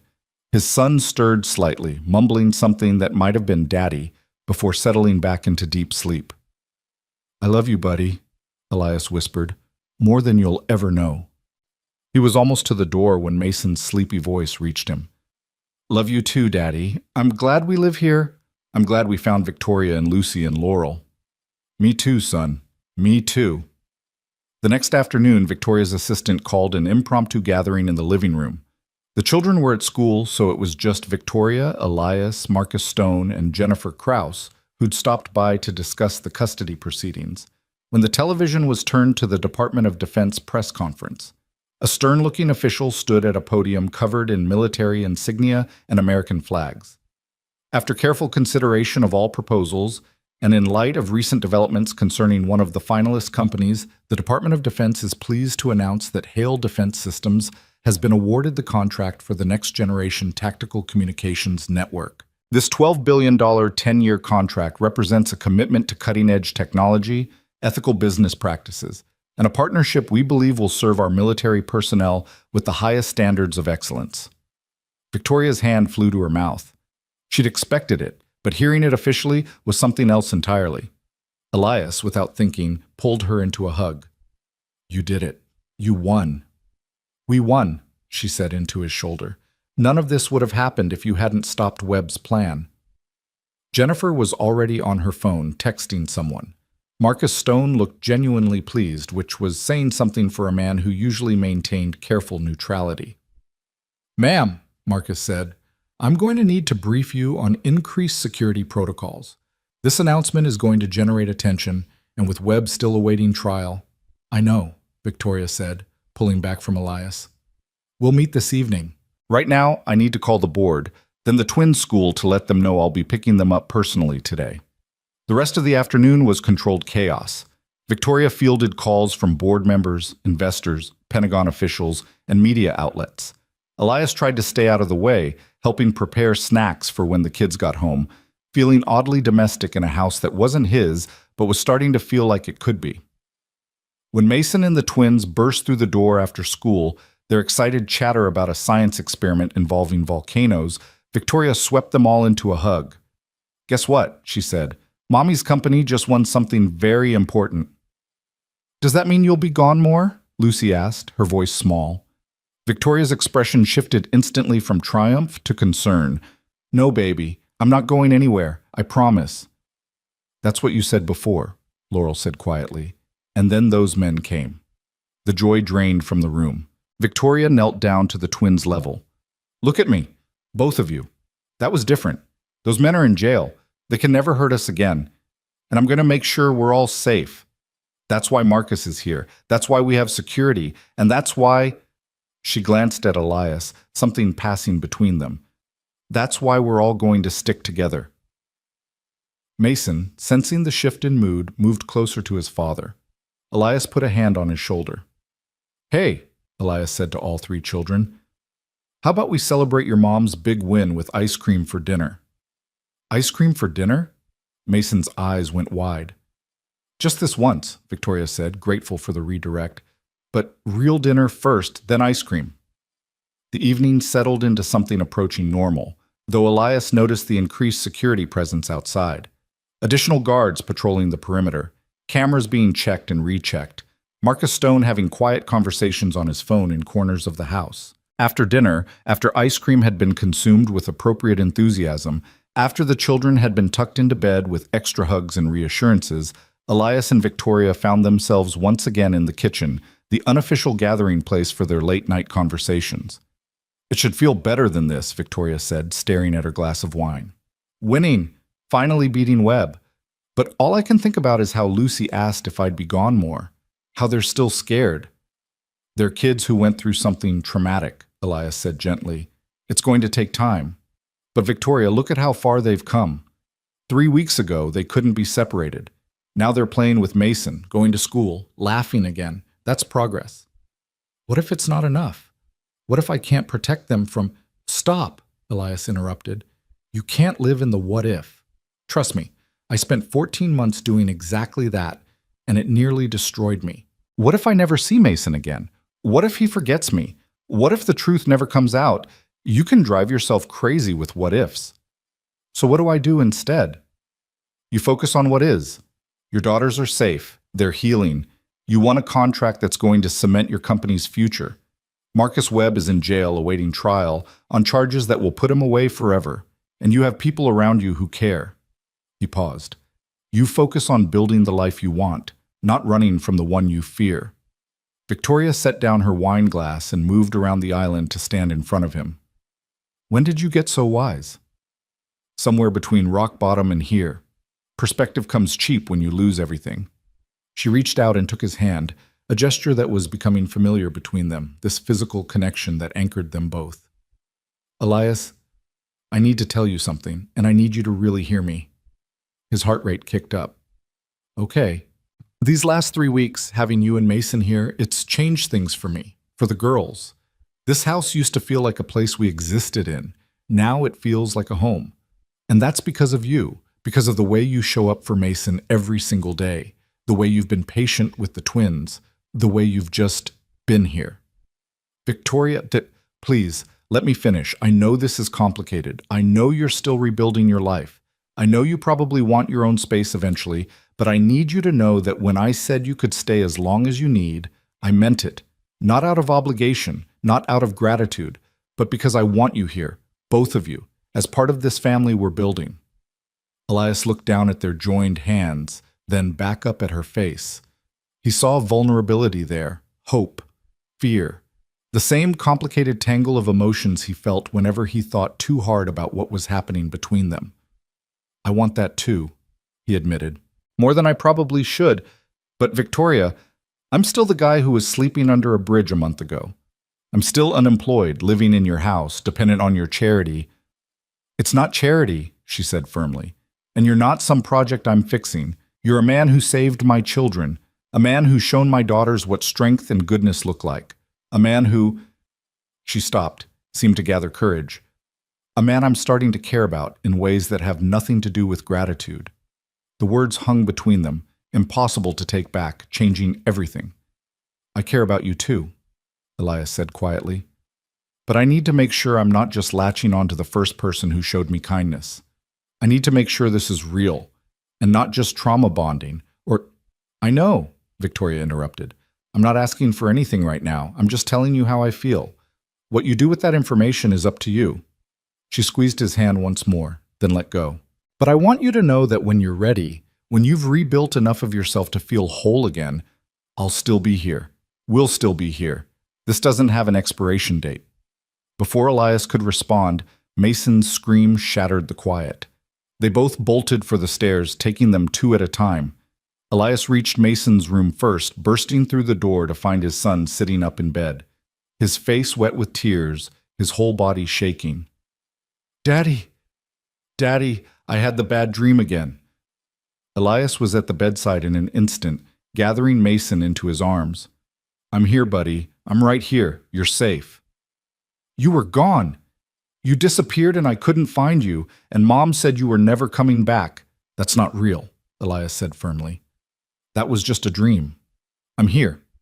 Feel my arms around you? Hear my voice? I'm real, and I'm here, and I'm never leaving you." Victoria appeared in the doorway, and a moment later footsteps announced the twins had woken too. "Is Mason okay?" Lucy asked from the hallway. He had a nightmare, Victoria explained softly. Let's give them some space. But Mason had heard. No, wait. Lucy, Laurel, you can come in. It's okay. The girls padded into the room in their matching pajamas, looking worried. Mason wiped his eyes with the back of his hand. I'm sorry I woke you up, he said. It's okay, Laurel said. We have bad dreams too, all the time. About the kidnappers? Yeah, and other stuff. Lucy climbed onto the bed without asking permission, settling near Mason. Laurel followed suit.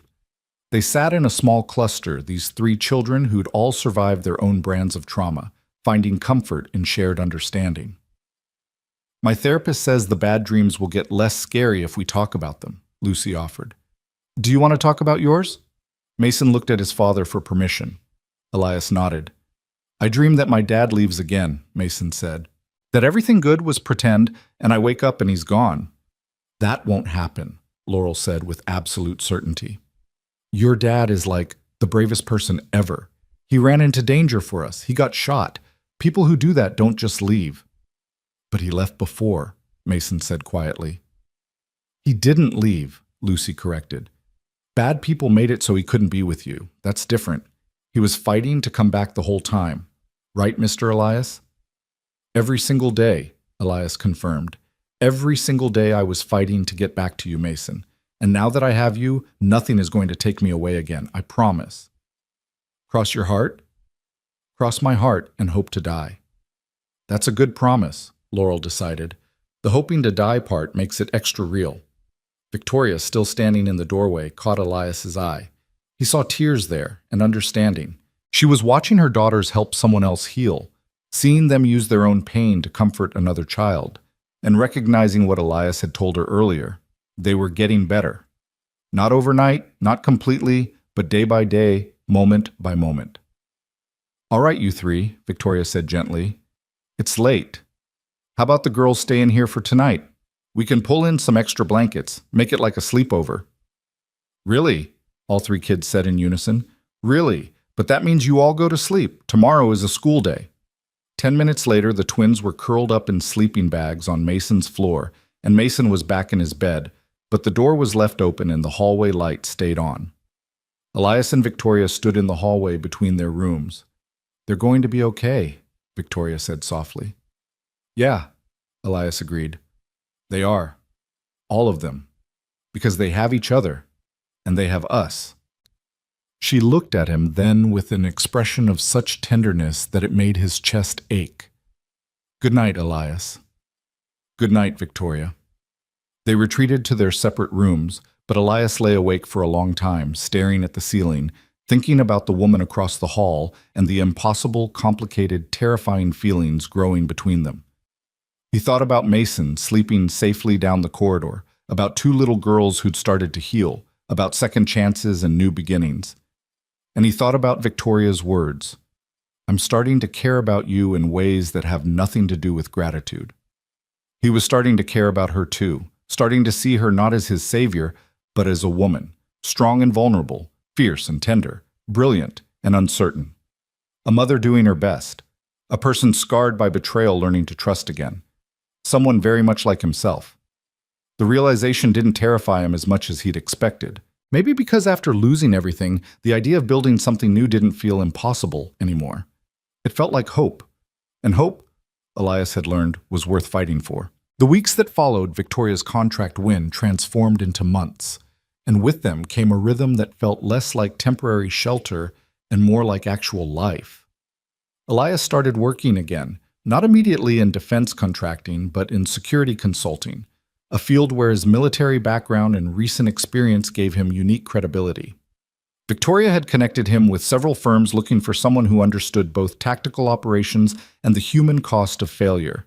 The irony wasn't lost on him that his homelessness and wrongful conviction had become selling points in a weird way, proof that he understood what happened when systems failed the people they were supposed to protect. The paychecks weren't huge at first, but they were his. Money he'd earned. Money that meant he wasn't entirely dependent on Victoria's generosity, even though she'd made it clear 1,000 times that his financial contribution wasn't required or expected. I'm paying rent, he'd told her one morning over coffee. sliding an envelope across the kitchen counter. She'd pushed it back without opening it. Absolutely not. Victoria, Elias, you're helping with the kids. You fixed the fence last week.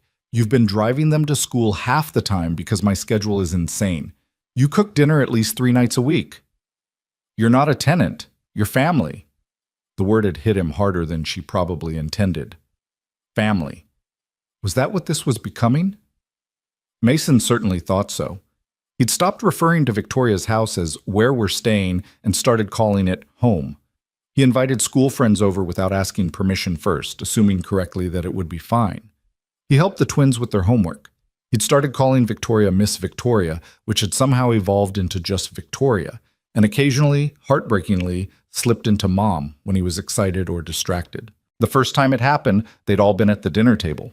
Mason had been telling an animated story about science class and had turned to Victoria with, "Mom, did you know that octopuses have 3 hearts?" The table had gone silent. Mason's face had flushed red with embarrassment. Sorry, I meant Victoria, I didn't—" "It's okay," Victoria had said gently, her own eyes suspiciously bright. "I don't mind at all. And yes, I did know that about octopuses. It's pretty amazing, isn't it?" Later that night, after the kids were in bed, Victoria had found Elias in the living room. "Is it okay?" she'd asked. "That Mason called me that? I don't want to overstep. Sarah is still his mother, even with everything that happened." "Sarah gave up the right to that title when she lied to destroy me," Elias had said, his voice harder than he'd intended. He'd softened it immediately. "But yes, it's okay. You've been more of a mother to him in these months than Sarah was in the year before I was convicted. You show up. You care. You make him feel safe. That's what matters. He's an incredible kid." "He is. And you're an incredible woman for seeing that." The moment had stretched between them, heavy with unspoken words, until Victoria had smiled and changed the subject to something about the twins' upcoming school play.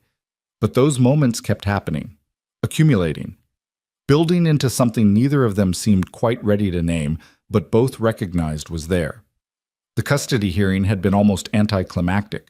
Sarah had appeared via video link from the counseling facility where she was serving her probation, looking diminished and genuinely remorseful. She'd agreed to Elias having full custody without contest. The judge had granted supervised visitation rights starting in 6 months, after Sarah completed her mandated therapy. "I'm sorry," Sarah had said during her brief statement, her eyes finding Elias through the screen, "for everything. I can't undo what I did, but I want Mason to know I love him, and I want him to have the life he deserves with you." Elias had nodded, accepting it without warmth, but without cruelty either. Some betrayals were too deep to forgive quickly, but Mason didn't need to grow up watching his parents hate each other. That was a poison Elias refused to pass on. Walking out of the courthouse with full legal custody of his son had felt surreal. Mason had been waiting with Marcus Stone. The security consultant had become something like an uncle figure to all 3 kids, and when Elias gave him the thumbs up, Mason had whooped and thrown himself into his father's arms. "We won?" Mason had asked. "We won, buddy. You're officially mine. Completely, legally, permanently mine." "I was always yours, Dad. The judge just figured it out late." Victoria had been waiting in the car, having stayed back to give them privacy for this moment, but Mason had insisted she come to the celebration dinner. "It's a family thing," he'd said matter-of-factly. "She's part of our family." And there it was again, that word, family. The 4 of them, soon to be 5 counting the twins, gathering to celebrate victories and weather storms together. Marcus Webb's trial had stretched across 3 months, a media spectacle that dragged every detail of his crimes into public view. Elias had testified, as had Victoria, as had the twins in a closed session with child psychologists present. The evidence was overwhelming. The prosecution painted a picture of a man who'd built an empire on theft, fraud, and violence, who destroyed anyone who got in his way. The jury had deliberated for less than 6 hours. Guilty on all counts. Webb had been sentenced to 45 years in federal prison without possibility of parole. He'd be 93 if he somehow survived the full sentence. Judge Hartford had received 22 years. The soldiers who'd testified falsely against Elias had taken plea deals for lesser sentences in exchange for their cooperation. Elias had watched the sentencing via closed-circuit television from a secure location, Victoria beside him, Marcus Stone lurking nearby. When the judge pronounced sentence, Victoria had reached for his hand. "It's over," she'd said. "Finally over." "Yeah," Elias had agreed, but the satisfaction felt muted. Justice served didn't undo the damage. It didn't give him back the 14 months he'd lost. It didn't erase Mason's nightmares or the twins' trauma. It was necessary, but it wasn't healing. Healing came from other places. It came from Mason's 7th birthday party, celebrated in Victoria's backyard with school friends and too much cake, and a water balloon fight that somehow ended with all the adults soaked too. From watching Mason blow out his candles and make a wish with Lucy and Laurel singing off-key beside him. It came from the girls' school play where Lucy performed as a very serious tree and Laurel as an equally serious rock, and the whole family had applauded like they were watching Broadway. Mason had made a poster that said, "Best Tree and Rock Ever," and held it up during the curtain call, making his sisters dissolve into giggles. It came from quiet evenings when the kids did homework at the kitchen table while Elias cooked dinner and Victoria handled business calls with one eye on her daughters, orchestrating this careful balance of work and family. It came from the first time Lucy had a nightmare and ran not to Victoria's room but to Elias's, climbing into bed beside him and whispering, "I dreamed about the bad men again. Can I stay here?" And Elias had held her until she fell back asleep, this child who wasn't his, but somehow was anyway. It came from Laurel's science project about heroes, where she'd interviewed Elias about what made someone brave, and written in her careful handwriting, "Heroes are people who do the right thing even when they're scared. My hero is Mr. Elias because he saved me when everyone else was too scared." It came from all 3 kids building a blanket fort in the living room that somehow consumed 3/4 of the furniture, and from finding them asleep inside it in a pile of pillows and stuffed animals and contentment. It came from Victoria. They'd developed a routine of late-night conversations, meeting in the kitchen after the kids were asleep to decompress over coffee or wine or sometimes just water.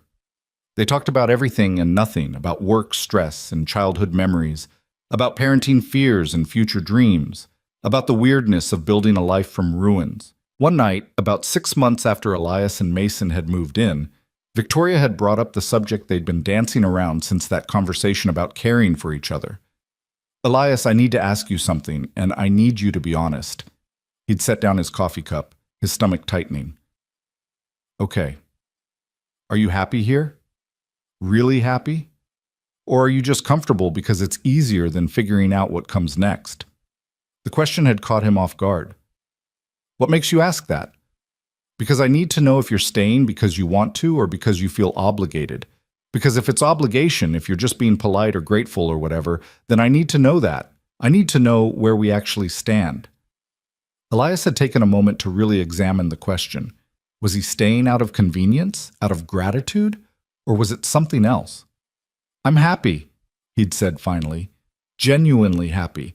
Happier than I've been in years, maybe ever. And it's not just because this house is nicer than an overpass, Victoria.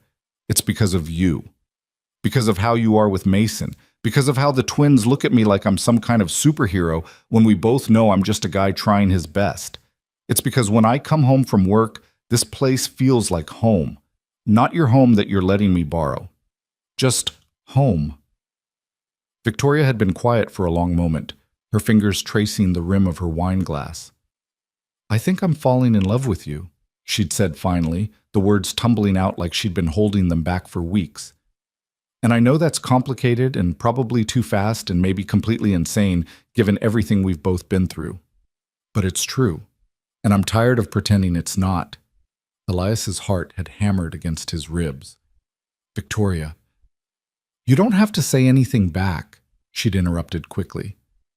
"I'm not asking for anything. I'm just being honest. I told you I would be that night after the contract was announced, and I'm keeping that promise. But I also need to know if there's any possibility that you could feel the same way. Because if there's not, if I'm alone in this, then I need to know so I can recalibrate expectations." Elias had stood up from his stool and moved around the kitchen island to where she sat. He'd taken both her hands in his. "You're not alone in this," he'd said quietly. "I think I've been falling for you since that day you walked into my hospital room and promised to get my life back. Since watching you with your daughters. Since realizing that you're not just strong, you're kind. You're not just smart, you're thoughtful.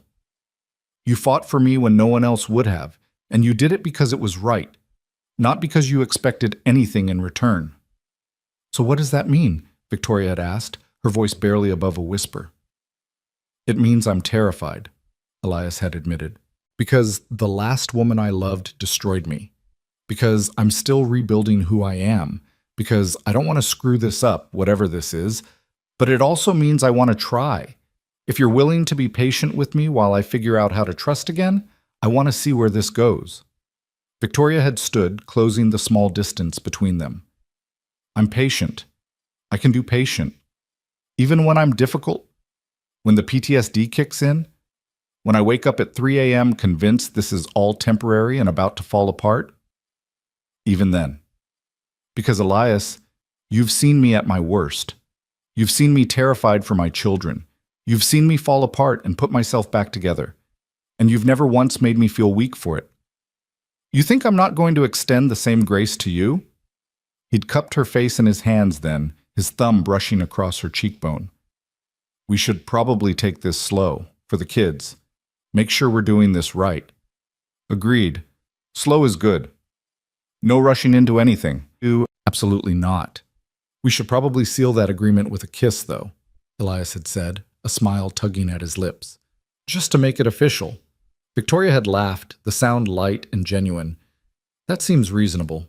When their lips met, it was gentle, careful. A first kiss between two people who'd survived too much to treat connection carelessly. But it was also warm and right and full of promise. They'd pulled apart after a moment, both slightly breathless. So, Victoria had said, that was... Yeah, Elias had agreed. Should we tell the kids? Maybe wait a bit? Make sure we know what we're doing first? Good call. They'd lasted approximately 3 days before Mason had cornered Elias in the garage where he'd been fixing something that didn't really need fixing. Dad, are you dating Victoria?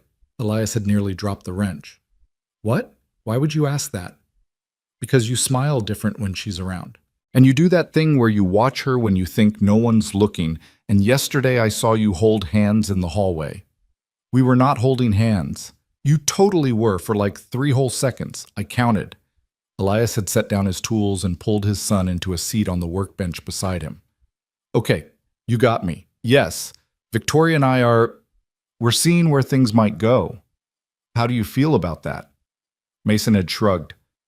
I think it's cool. She's nice, and she makes you happy. Plus, if you married her, Lucy and Laurel would officially be my sisters, and that would be awesome because they're basically my sisters already. Whoa, buddy, nobody said anything about marriage. But you could though, right? Like, eventually? Mason, it's way too early to think about that. But you're not saying no. I'm saying it's complicated, and we're taking things one day at a time. Mason had studied his father with those 2 wise eyes. Dad, you know it's okay to be happy, right? You don't have to feel bad about it. You deserve good things. The simple wisdom of that statement had hit Elias square in the chest. How had his 7-year-old son figured out something Elias himself still struggled with? Thanks, buddy. That means a lot.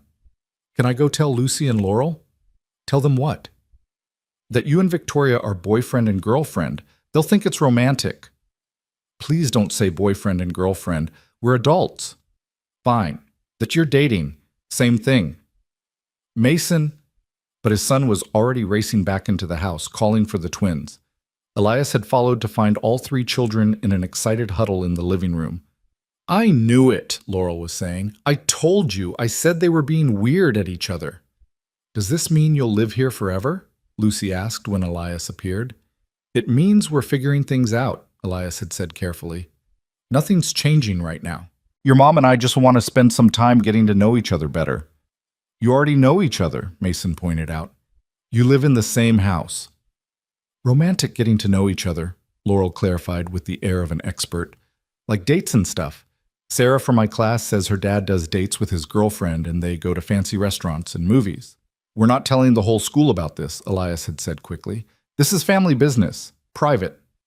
All 3 kids had nodded solemnly, and Elias had known with absolute certainty that by tomorrow afternoon, half of their combined class lists would know.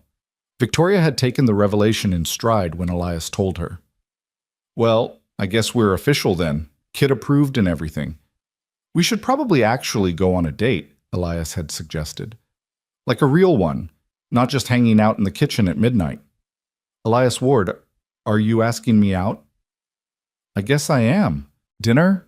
This Saturday? Somewhere that requires actual pants, not sweatpants? Sweatpants or pants. You know what I mean? I do. And yes, I'd love to. The date had been wonderful and awkward in equal measure. They'd gone to a nice Italian restaurant, both of them overdressed and nervous, talking about everything except the elephant in the room, that they were two single parents who'd been living together for months, suddenly trying to figure out romance. This is weird, right? Victoria had said finally, halfway through appetizers. We're on a date, but we already know everything about each other. You've seen me with the stomach flu. I've seen you at physical therapy crying from pain. We've co-parented 3 kids through homework meltdowns and nightmares. What are we supposed to talk about? Our hopes and dreams? Do you have hopes and dreams I don't know about? I hope the breadbasket comes back soon because I'm starving and I dream about those garlic knots. Elias had laughed, the tension breaking. Okay, so maybe we skip the getting to know you phase and just acknowledge we're already past that. Deal. So what do we talk about instead? We could discuss the fact that Mason asked me this morning when I was going to propose to you. Victoria had choked on her water. He what? Apparently, in his mind, dating leads directly to marriage. No intermediate steps. What did you tell him? That we're taking things slow, that we want to make sure we're making good decisions for everyone involved. Very mature and responsible. I didn't mention that every time you smile at me, I have to remind myself not to do something impulsive. Victoria had set down her glass, her expression shifting into something more serious. Like what? Like tell you I love you, even though it's way too soon and probably too much, but it's true anyway. The restaurant noise had faded into background static. Victoria had reached across the table to take his hand. Elias, I love you too. I think I have for months. So if you want to say it, say it. We've been through too much to play games or follow arbitrary timelines about what's too fast or too slow. I love you, Elias had said, simple and certain. I love you, and I love your daughters, and I love the life we're building together. I love you too. All of you. The whole package. You and Mason and this completely insane situation we found ourselves in. They'd left dinner early, unable to focus on food when everything else felt more important. Marcus Stone had driven them home. Security protocols remained even months after Webb's conviction, and they'd found the kids asleep in a fort they'd constructed in the living room, the babysitter reading on the couch nearby. They insisted on waiting up for you, the babysitter had explained, but they crashed about 30 minutes ago. Elias and Victoria had stood looking at their children because that's what they were now, theirs collectively, tangled together in sleep. We're doing this, Victoria had said quietly. We're really building a family. We really are. Are you scared? Terrified. You? Completely. But I also can't imagine anything else anymore. The next several months unfolded with surprising ease. Not that there weren't challenges. Victoria's work schedule remained demanding. Elias still occasionally woke from nightmares about his time on the streets. The twins still had bad days where their trauma surfaced. And Mason struggled sometimes with the reality that his biological mother had betrayed him so completely. But there were also birthday parties and school concerts, science projects and math homework, family dinners and movie nights. Slowly, carefully, they wove their separate lives into something unified. Elias proposed on a random Tuesday. There was no grand plan, no elaborate setup. They were in the backyard, the kids playing on the tire swing, the evening sun painting everything gold. Victoria was laughing at something Mason had said, her head thrown back, completely unself-conscious and beautiful. And Elias had just known. He'd pulled the ring from his pocket.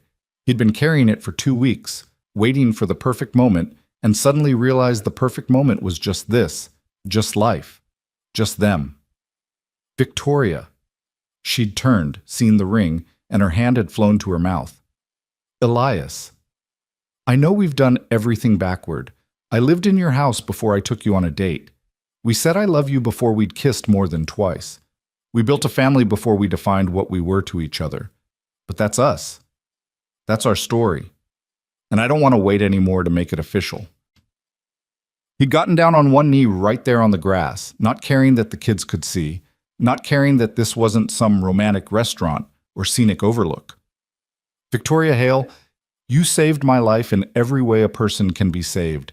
You gave me back my son, my freedom, my faith in people. You let me be part of your family when I had nothing to offer but myself. And now I'm asking if you'll let me spend the rest of my life proving that was enough. Will you marry me? Victoria had been crying, nodding before she could get the words out. Yes. Yes, of course, yes. The kids had erupted in cheers, abandoning the tire swing to run over. Mason had reached them first, throwing his arms around both of them. Lucy and Laurel had piled on, and the five of them had ended up in a heap on the grass, laughing and crying and holding on to each other like they'd never let go. Does this mean you're really my dad now? Lucy had asked Elias.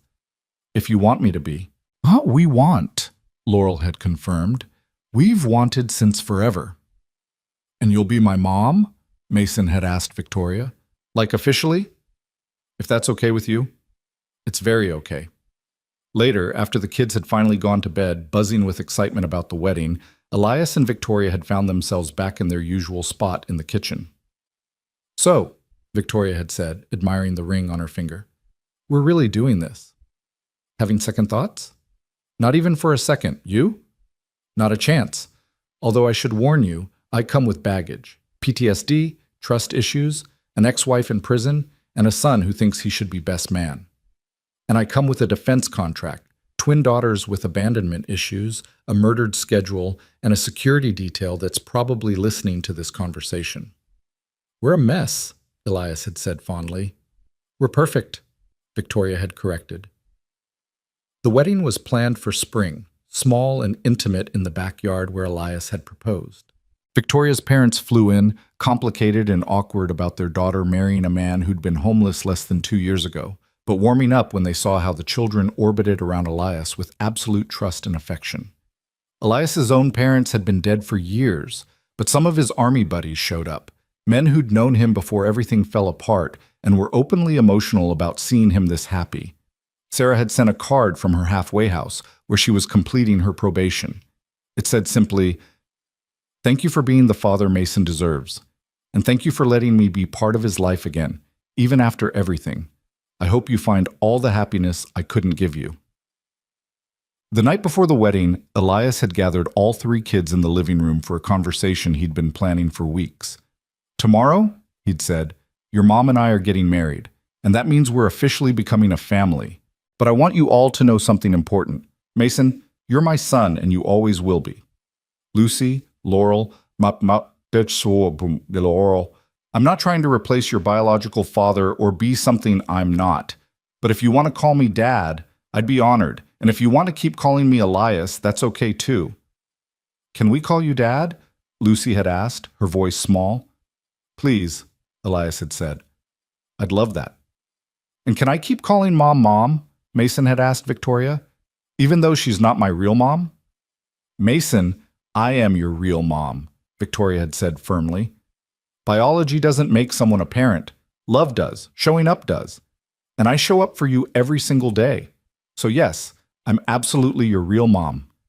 The kids had piled onto the couch with them then, and they'd stayed up too late talking about tomorrow, about what it meant to be a family, about how love didn't divide. It multiplied. The wedding day dawned clear and perfect. Victoria wore a simple ivory dress. Elias wore his dress military uniform, the medals he'd earned restored to him along with his honor. Mason stood as best man with Laurel and Lucy as flower girls, all 3 of them taking their roles very seriously. The ceremony was officiated by Judge Margaret Chen, the woman who'd vacated Elias's conviction, who'd become something of a family friend. She spoke about second chances and choosing family and the courage it took to trust again after betrayal. When it came time for vows, Victoria went first. "Elias, you saved my daughters when the world stood by and watched, but more than that, you saved me. You showed me what integrity looks like, what strength really means. You taught my girls that heroes exist and that good men aren't myths. You gave Mason back his father and gave me a partner I didn't know I was missing. I promise to stand beside you through every challenge, to celebrate every victory, and to build a life with you that honors the journey that brought us together." Elias's turn was harder. His voice broke twice, but he pushed through. "Victoria, a year and a half ago, I was sleeping under a bridge, convinced my life was over. I thought I'd lost everything that mattered. But then 2 little girls screamed for help, and suddenly I had purpose again. And you gave me more than purpose. You gave me back my son, my name, my future. You took a broken man and said, 'You're not broken, you're healing.' You loved me before I remembered how to love myself. And now I get to spend the rest of my life proving I was worth the faith you had in me. I promise to be the father your daughters deserve, the husband you need, and the man who never stops fighting for this family." There wasn't a dry eye in the gathering. Judge Chen pronounced them married, and when Elias kissed his bride, their 3 children cheered so loudly that the neighbors probably heard. The reception was simple: catered food, a playlist of music the kids had helped choose, dancing in the backyard as the sun set. At one point, Elias found himself standing with Victoria, watching Mason teach the twins how to do some complicated dance move they'd probably learned on TikTok. "We did it," Victoria said, leaning into his side. "We did it," Elias agreed. "Built a family from wreckage." The best things sometimes come from the worst moments. Do you think they'll remember, Mason and the twins? Will they remember how we all came together? I hope so. Not the trauma, I hope that fades. But the love that came after, the family we chose, I hope they remember that forever. As the evening wound down and the kids started yawning, the adults began cleaning up. Marcus Stone, who'd been security but had also become friend, approached Elias with a rare smile. "You did good, Ward. Really good." "Thanks, Marcus, for everything. You've been there since the beginning." "I'm just doing my job." "It's more than that. You've been family too." Marcus's expression softened. "Well, someone's got to keep you all out of trouble." As guests departed and the children were finally herded toward bed, Lucy and Laurel to their room, Mason to his, they all insisted on one last family moment. "Group hug," Mason declared. The 5 of them stood in the hallway, wrapped around each other, and Elias felt a peace he'd never imagined possible. This was his family, his wife, his children, his home. "I love you guys," he said. "We love you too, Dad," came the chorus from 3 young voices. Victoria squeezed his hand. "Welcome home, Elias. Finally, completely home." And he was. The honeymoon was a weekend trip to a cabin in the mountains, just the 5 of them.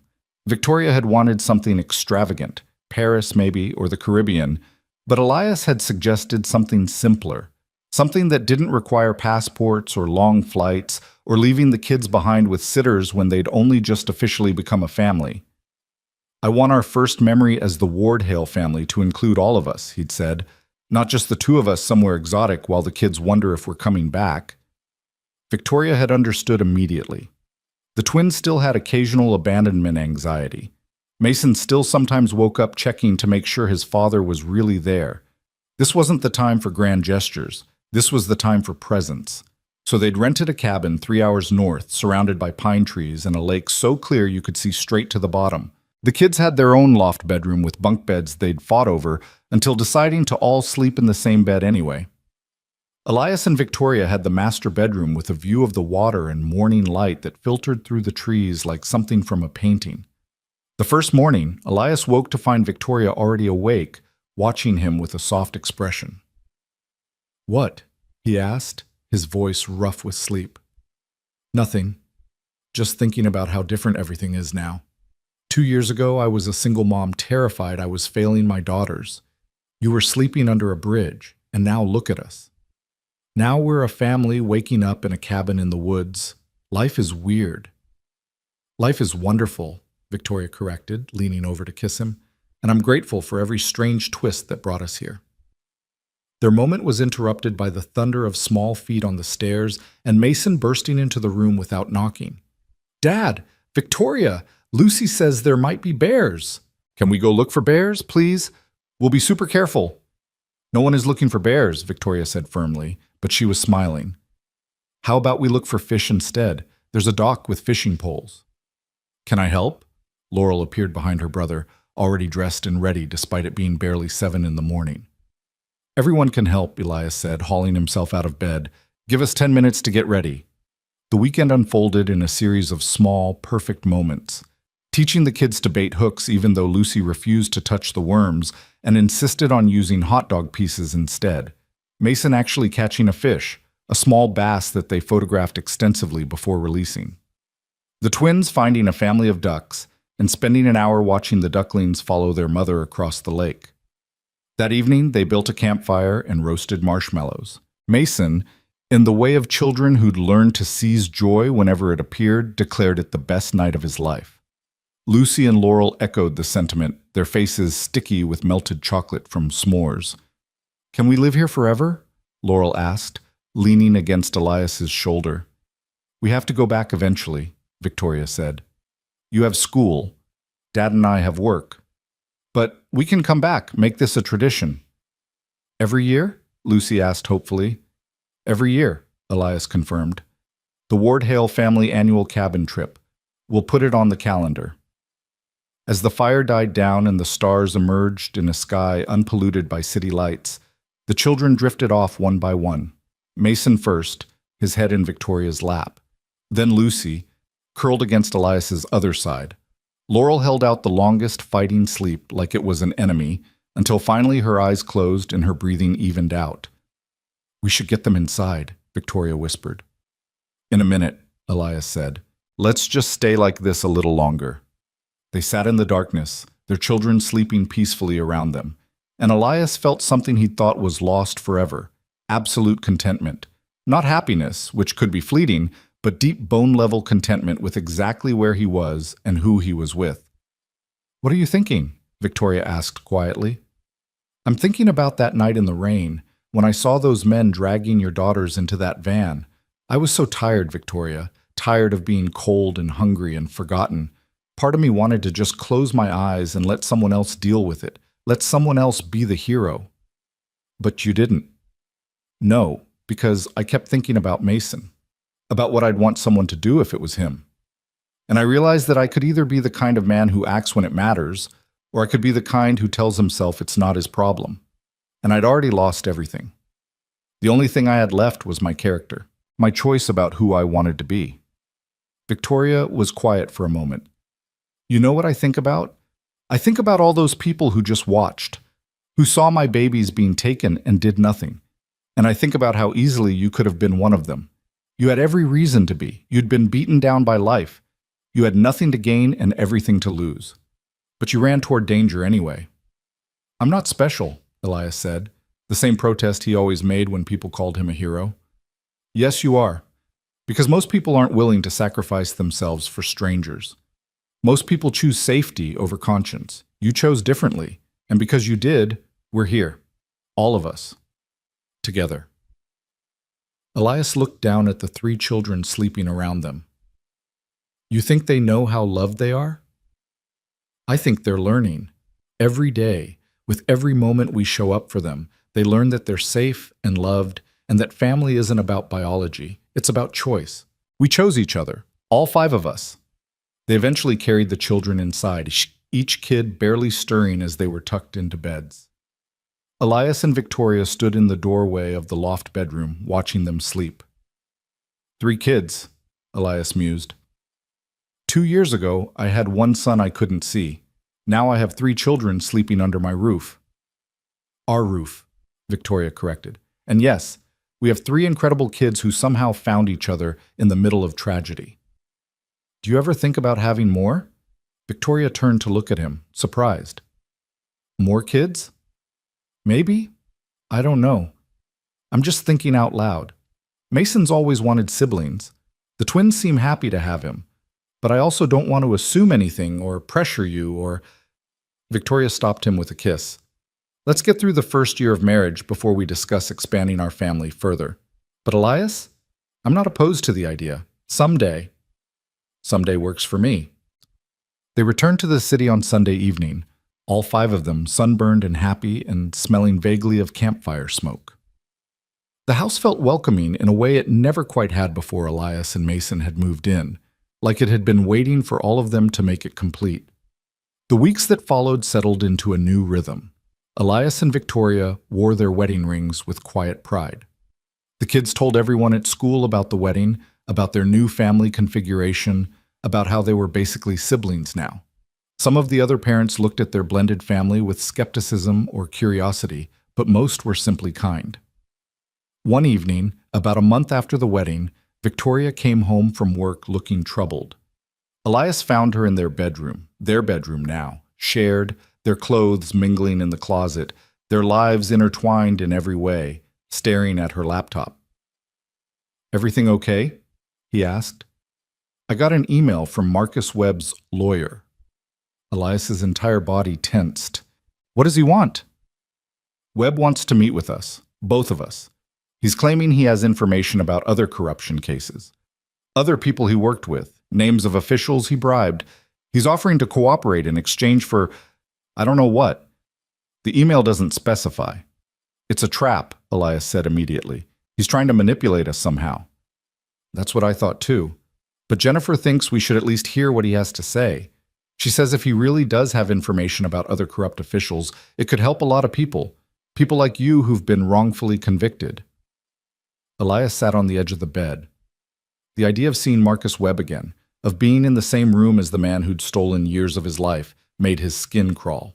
But Victoria was right. If Webb had information that could help other innocent people. "Okay," he said finally, "but we do it on our terms. Federal facility, prosecutors present, full security. And if at any point it feels wrong, we walk out." Agreed. The meeting was scheduled for 2 weeks later at the Federal Detention Center where Webb was being held. Jennifer Krause met them outside, along with Marcus Stone and 2 federal prosecutors who'd been working on additional cases potentially connected to Webb's criminal network. "Remember," Jennifer said as they went through security, "you don't have to do this. You don't owe him anything. If you want to turn around right now, we can." "We're here," Victoria said firmly. "Let's get this over with." They were led to a secure meeting room. Webb was already there, seated at a metal table, his hands cuffed, looking far more diminished than Elias remembered. Prison had not been kind to him. His hair was thinner, grayer.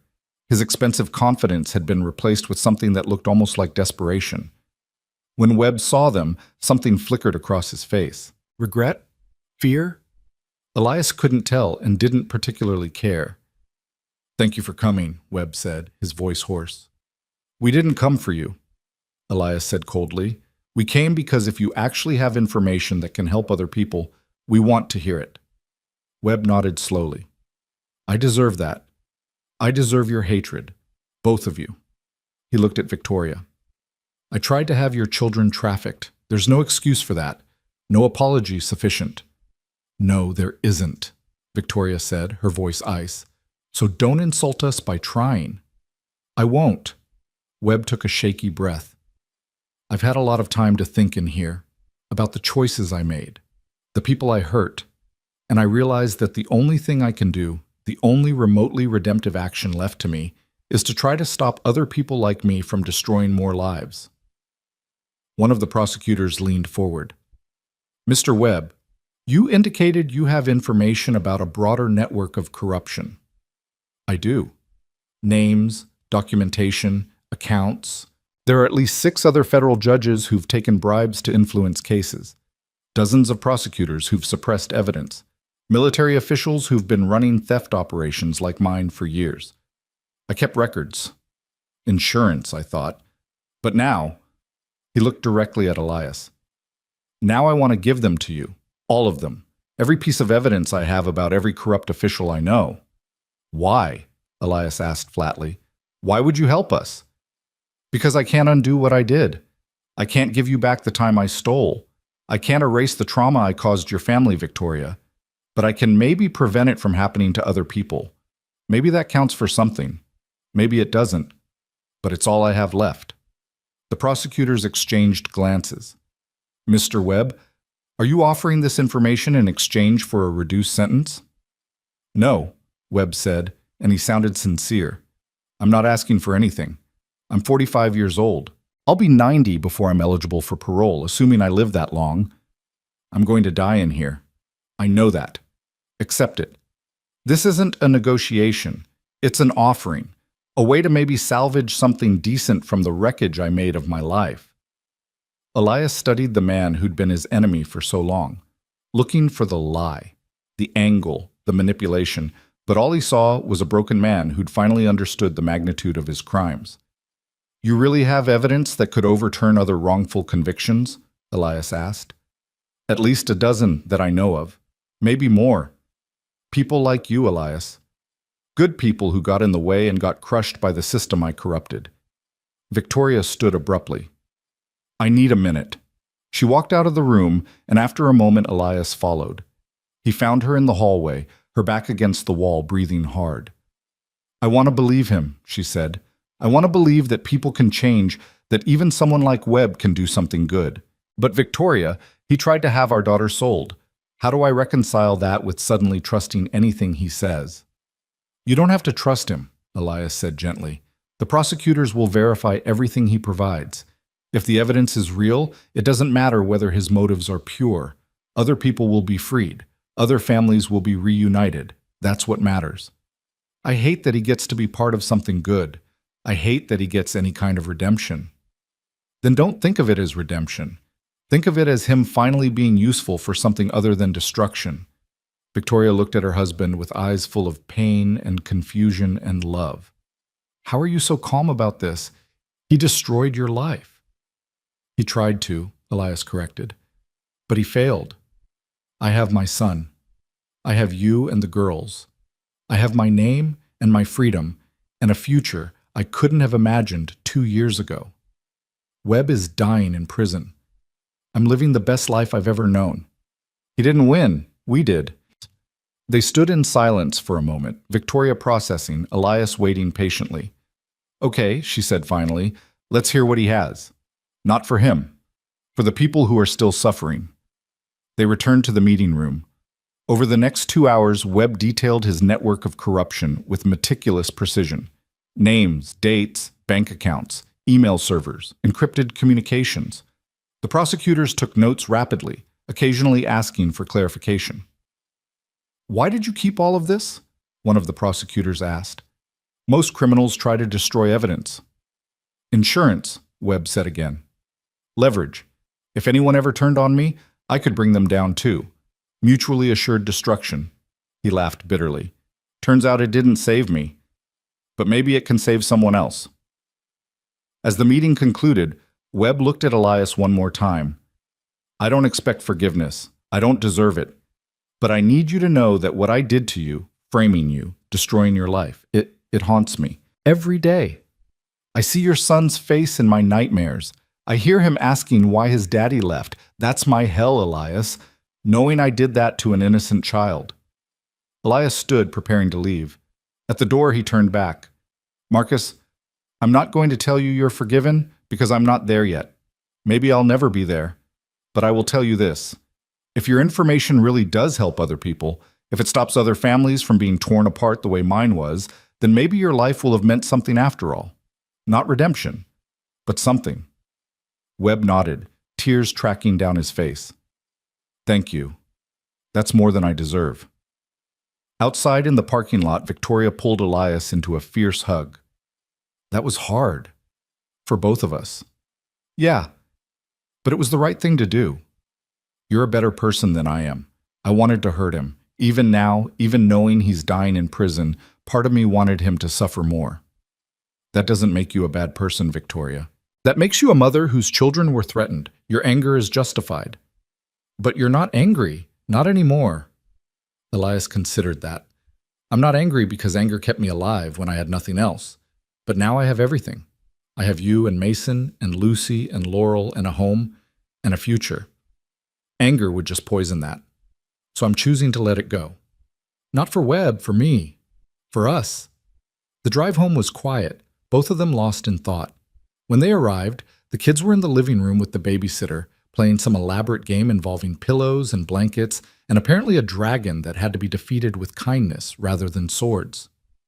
Mom, Dad! Mason shouted when he saw them. You're home! Did you defeat the bad guy? Something like that, Elias said, scooping his son into a hug. But more importantly, did you defeat the dragon? We convinced him to be our friend instead, Lucy explained. Violence isn't always the answer. Victoria caught Elias's eye over the children's heads and smiled, out of the mouths of babes.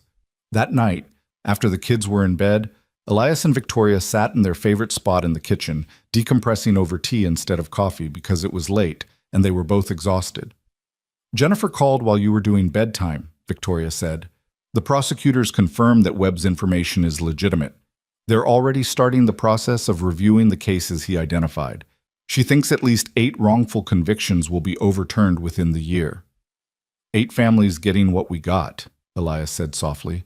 8 people getting their lives back. Because of us. Because we were willing to sit in that room and listen to the man who tried to destroy us.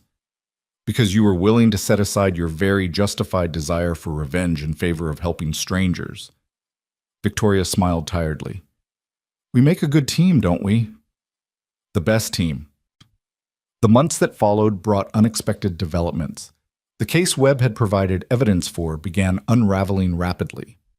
Federal judges were arrested, prosecutors were disbarred, military officials faced courts-martial, and slowly, one by one, wrongfully convicted people began having their cases reviewed and overturned. Elias and Victoria watched from a distance, not seeking recognition, but quietly satisfied that something good had come from their pain. Jennifer kept them updated, sending occasional notes about families reunited, lives restored, justice finally served. One day, about 4 months after the meeting with Webb, a man appeared at their door. He was in his 30s, wearing a suit that looked new, his eyes red-rimmed but his smile genuine. Mr. Ward, Mrs. Ward-Hale, my name is David Chen. I'm not sure if you remember me, but I testified against you, Mr. Ward, at your trial. I lied. I said you were part of the theft ring when you weren't.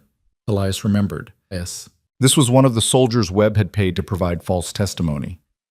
I know who you are, Elias said carefully. What can I do for you? I just wanted to tell you I'm sorry. In person. Webb paid me $50,000 to destroy your life, and I took it because I was scared and weak, and I convinced myself you probably deserved it somehow. But you didn't. And I've lived with that guilt every day since. David, you don't need to... Yes, I do. I need to say this. I just had my conviction overturned, thanks to the evidence you and Mrs. Hale helped provide from Webb. They arrested the judge who convicted me, same pattern as your case. Fabricated evidence, bribed testimony. I've been in prison for 3 years for a crime I didn't commit, and I know that's because of karma, because of what I did to you. But Mrs. Hale's lawyers reached out. They're helping me, filing a wrongful conviction suit, getting me compensation.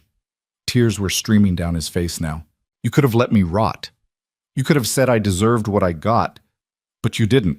You helped free me anyway, and I needed you to know that I see that. I see the kind of person you are, and I'm going to spend the rest of my life trying to be that kind of person too.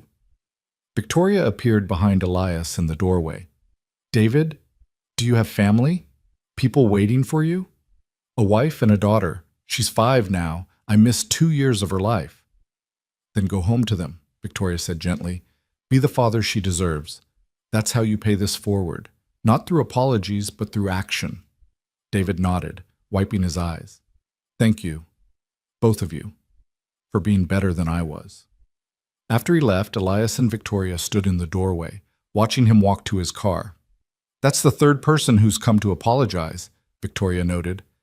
Do you think they'll all come eventually? Everyone who participated in your conviction? I don't know. And honestly, I don't need them to.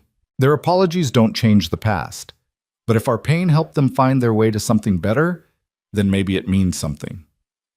The first anniversary of their wedding approached with surprising speed. Mason was thriving in school, making friends, occasionally mentioning his biological mother without pain.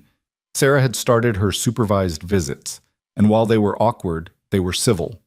The twins had mostly moved past their trauma, though they still had occasional nightmares and clung a little tighter during thunderstorms.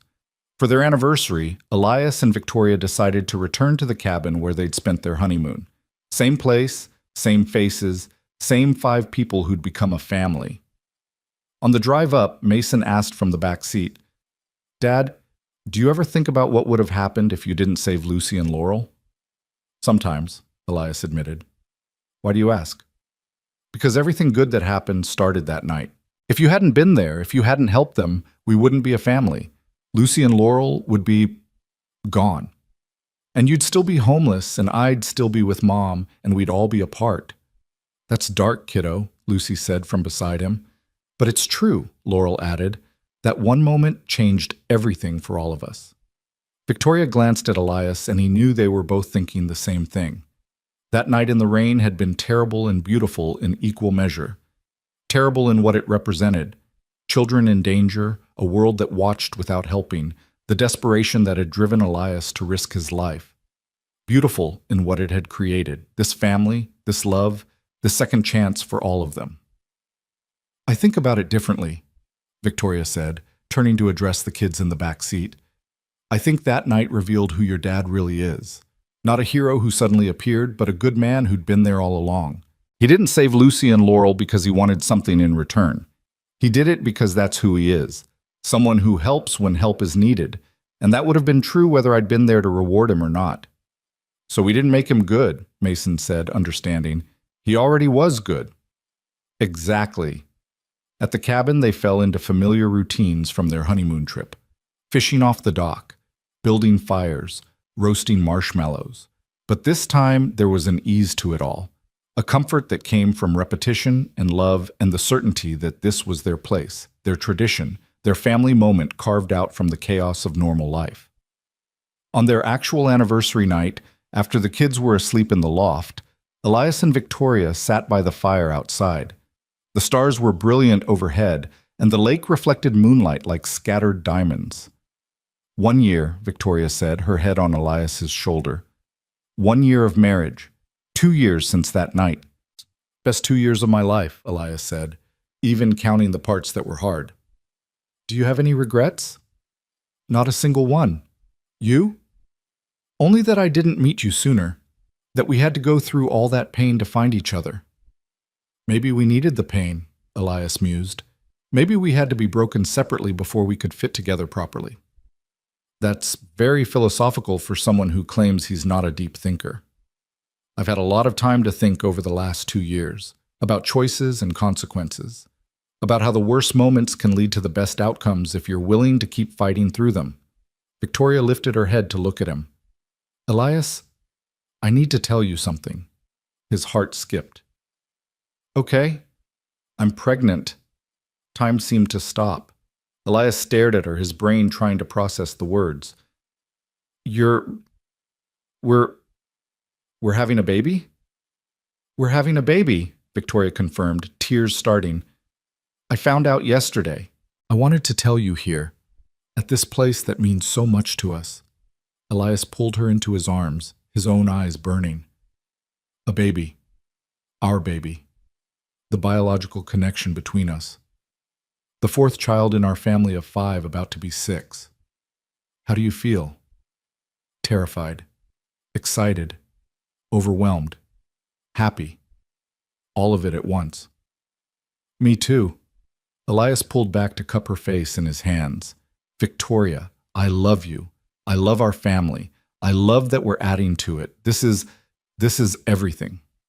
They sat by the fire for hours, talking about the future, about how to tell the kids, about logistics and preparations, and all the practical considerations of adding an infant to their already chaotic household. But mostly, they just held each other and marveled at how far they'd come. The next morning, they gathered the kids on the dock for a family meeting. "So," Victoria began, "Dad and I have some news, and we wanted to share it with you 3 first because you're the most important people in our lives." All 3 kids immediately looked worried. "Is someone sick?" Lucy asked. "Is Dad leaving?" Mason added, his old fear surfacing. No, nothing bad," Elias assured quickly. "This is good news. Really good news." "We're going to have a baby," Victoria said simply. "You 3 are going to have a little brother or sister." The silence lasted approximately 3 seconds before all 3 kids erupted into chaos. "A baby!" Really? A real baby? Can we name it? Can I teach it things? When does it come? Will it be a boy or a girl? Can we build it a special room? The questions tumbled over each other. Elias and Victoria fielded them as best they could, laughing at the enthusiasm, reassuring them that nothing would change except their family getting bigger and even better. "This baby is so lucky," Laurel said eventually, after the initial excitement had calmed. "It gets to be born into a family that actually loves each other. Not all babies get that." The wisdom of that statement, coming from an 8-year-old who'd learned too young how fragile safety could be, made both adults tear up. "You're right," Elias said. "This baby will know from day one that it's wanted and loved and protected. Just like all of you, just like this whole family." Mason looked thoughtful. "So this baby is like proof that everything worked out, that all the bad stuff led to something good." "I guess it is," Victoria said softly. "This baby is our future, built on everything we survived to get here." The pregnancy progressed normally, though Victoria's work schedule had to be adjusted, and the house underwent renovations to convert the guest room into a nursery. The kids took their new roles as older siblings seriously.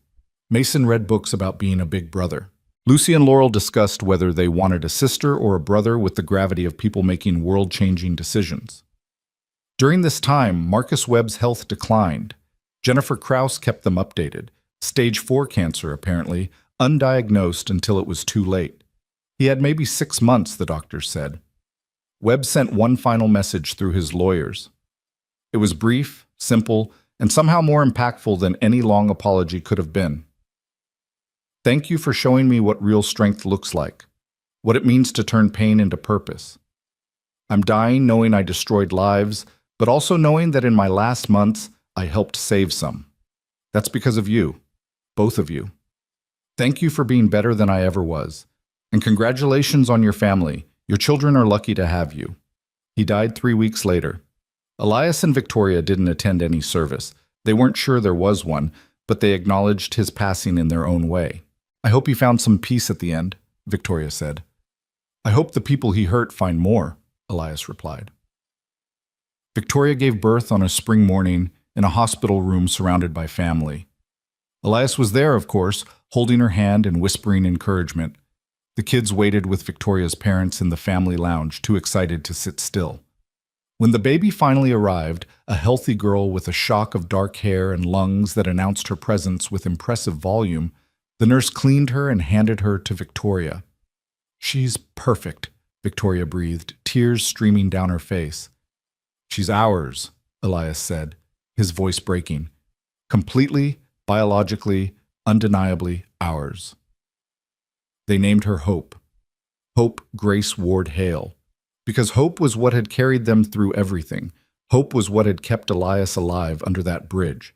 Hope was what had made Victoria believe justice could prevail. Hope was the foundation of everything they'd built. When the kids were finally allowed in to meet their new sister, they approached with a mixture of excitement and awe. "She's so tiny," Mason whispered, gently touching Hope's hand. Her fingers wrapped around his and his face lit up. "She's holding my hand." "That's because you're her big brother," Elias said. "She already knows you're going to protect her." Lucy and Laurel took turns holding the baby, both of them crying happy tears, both of them declaring her the most beautiful thing they'd ever seen. "We're really sisters now," Lucy said to Laurel. "Not just because of the kidnapping or because our parents got married, but because we share a sister. That makes us connected forever." "We were already connected forever," Laurel corrected. "But yeah, this makes it extra official." That night, after visiting hours ended and it was just Elias, Victoria, and baby Hope in the quiet hospital room, they sat together in the semi-darkness, watching their daughter sleep. "2 years ago," Victoria said softly, "I thought my family was destroyed. I thought men like Webb won. I thought the world was too dark for light to survive." "And now?" Elias prompted. "Now I know that darkness exists, but I also know that people like you exist, people who run toward danger, people who choose goodness even when it costs them everything. And I know that from the worst moments, if you fight hard enough, something beautiful can emerge." Elias kissed his wife's temple, then leaned down to press a gentle kiss to Hope's forehead. "She's going to grow up hearing the story of how our family came together, how her older siblings survived trauma and found each other, how her parents lost everything and built it back stronger. She's going to grow up knowing that heroes are real, Victoria added, and that her father is one of them. I'm not— Yes, you are, Victoria interrupted firmly. Stop arguing with me about it. You're a hero to those twins you saved, to the son you never stopped fighting for, to all the people whose convictions were overturned because you were willing to face your enemy and do the right thing. And you're a hero to me, my hero, the man who proved that good people really do exist. Elias didn't argue further. He just held his wife and daughter and let himself feel the magnitude of the journey that had brought them here. The weeks after bringing Hope home were predictably chaotic. 3 older kids adjusting to an infant sibling, sleep deprivation, the normal challenges of a newborn. But threaded through all of it was joy, pure, uncomplicated joy that came from watching their family expand and grow. Mason was the most attentive big brother, always volunteering to help with diaper changes or bottle feedings. Lucy loved singing to Hope, discovering that the baby would stop crying when she heard her sister's voice. Laurel appointed herself the official Hope photographer, documenting every tiny milestone with Victoria's phone. On Hope's 3-month birthday, the whole family gathered in the backyard for an impromptu picnic. The weather was perfect, warm but not hot, with a breeze that carried the scent of the roses Victoria had planted after the wedding. Hope lay on a blanket, watching the clouds drift past, occasionally making sounds that might have been words or might have been random baby noises but delighted everyone regardless. She's going to be talking soon, Mason predicted, and walking, and then we can teach her to play catch and build Lego spaceships. She needs to learn to sit up first, Lucy pointed out practically. Details, Mason said with a wave of his hand. Elias and Victoria sat slightly apart from the kids, giving them space to bond with their baby sister while also keeping watchful eyes on the chaos. This is it, Victoria said suddenly. This is the life I was fighting for, not just survival, not just safety, but this, family, love, normal moments that feel extraordinary because of how close we came to losing everything. I keep waiting for the other shoe to drop, Elias admitted, for something to go wrong, for someone to take it all away again. Nothing's going to take this away, Victoria said firmly. We built this, we fought for it, and we're going to protect it with everything we have. Promise? Promise. As the afternoon wore into evening, as the kids played and Hope drifted in and out of sleep, and the world turned in its endless rotation, Elias found himself thinking about that night 2 years ago, about rain and screams and the moment he'd chosen to stand up instead of staying invisible, about how one choice, one moment of choosing action over apathy, had cascaded into everything he now held dear. Later, after the kids were in bed and Hope was sleeping in her bassinet beside their bed, Elias stood at the window looking out over the backyard. Victoria joined him, slipping her arms around his waist from behind. "What are you thinking about?" she asked. "I'm thinking about all the people who watched that night, who saw your daughters being taken and chose not to help. And I'm wondering what their lives look like now. If they think about it, if they regret their inaction. Does it matter? I guess not. But I hope they learned something. I hope they understand that sometimes the most important thing you can do is simply refuse to be a bystander." "You taught our kids that lesson," Victoria said. "All 4 of them are growing up knowing that you help people even when it's hard, even when it costs you. That's a legacy, Elias. That's how you change the world, one child at a time, teaching them that character matters more than comfort." Elias turned to face his wife, this woman who'd saved him just as surely as he'd saved her daughters. "I love you, Victoria Ward-Hale." "I love you too, Elias Ward-Hale." They stood together in the darkness, listening to their baby breathe, knowing that 3 other children slept safely down the hall, and felt the weight of gratitude for lives that had been broken and remade into something stronger. Because sometimes, Elias thought, the greatest miracles don't look like miracles at first. Sometimes they look like tragedy, like loss, like everything falling apart.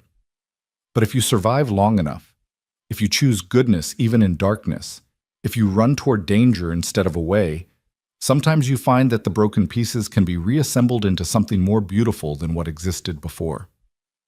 He'd been a soldier who lost everything. She'd been a mother watching her children disappear into a nightmare, and together they'd become a family. Not despite their pain, but because of what they'd learned from it. Not in spite of their scars, but because those scars had taught them the value of gentleness, of fighting for what matters, of never taking love for granted. And in the end, that was enough. More than enough. It was everything. The storm that had nearly destroyed both their lives had passed, and in its wake, it left not devastation but possibility, not endings but beginnings, not separation but the deepest kind of connection, the kind that's forged in fire and tested by time and proven unbreakable by everything the world throws at it. They'd found each other in darkness. They'd built a family from ruins. And every day forward was a victory, a testament to the truth that sometimes the greatest heroes aren't the ones in uniforms or headlines. They're the ones who show up, who choose kindness when cruelty is easier, who run toward screaming children when everyone else freezes. They're the ones who prove again and again that even in a world that can be unspeakably cruel, love still wins. Family still matters. And hope, always, always hope, survives. Elias held his wife close, their baby sleeping nearby, their children dreaming peacefully down the hall, and knew with absolute certainty that he was exactly where he was supposed to be. That every moment of suffering had been worth it to arrive at this place, that he would do it all again, endure it all again, for the privilege of this life, this love, this family. Thank you, he whispered into Victoria's hair, for everything, for believing in me, for fighting for me, for giving me this. Thank you for being someone worth believing in, she whispered back, for showing my daughters what goodness looks like, for being the father Mason needed, for loving all of us so completely. They stood together in the quiet house that had become their home, surrounded by the evidence of their victory over darkness, and let themselves simply be grateful.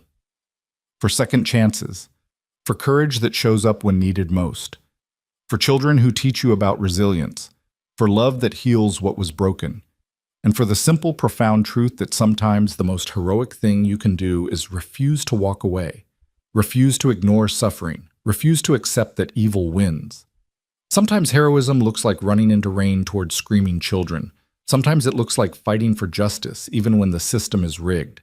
Sometimes it looks like building a family from strangers who choose to love each other. And sometimes it looks like standing in a quiet room, holding the person who makes you believe in tomorrow, and whispering thank you to the universe for the long, hard road that led you home. This was their story, their family, their victory, and it was everything.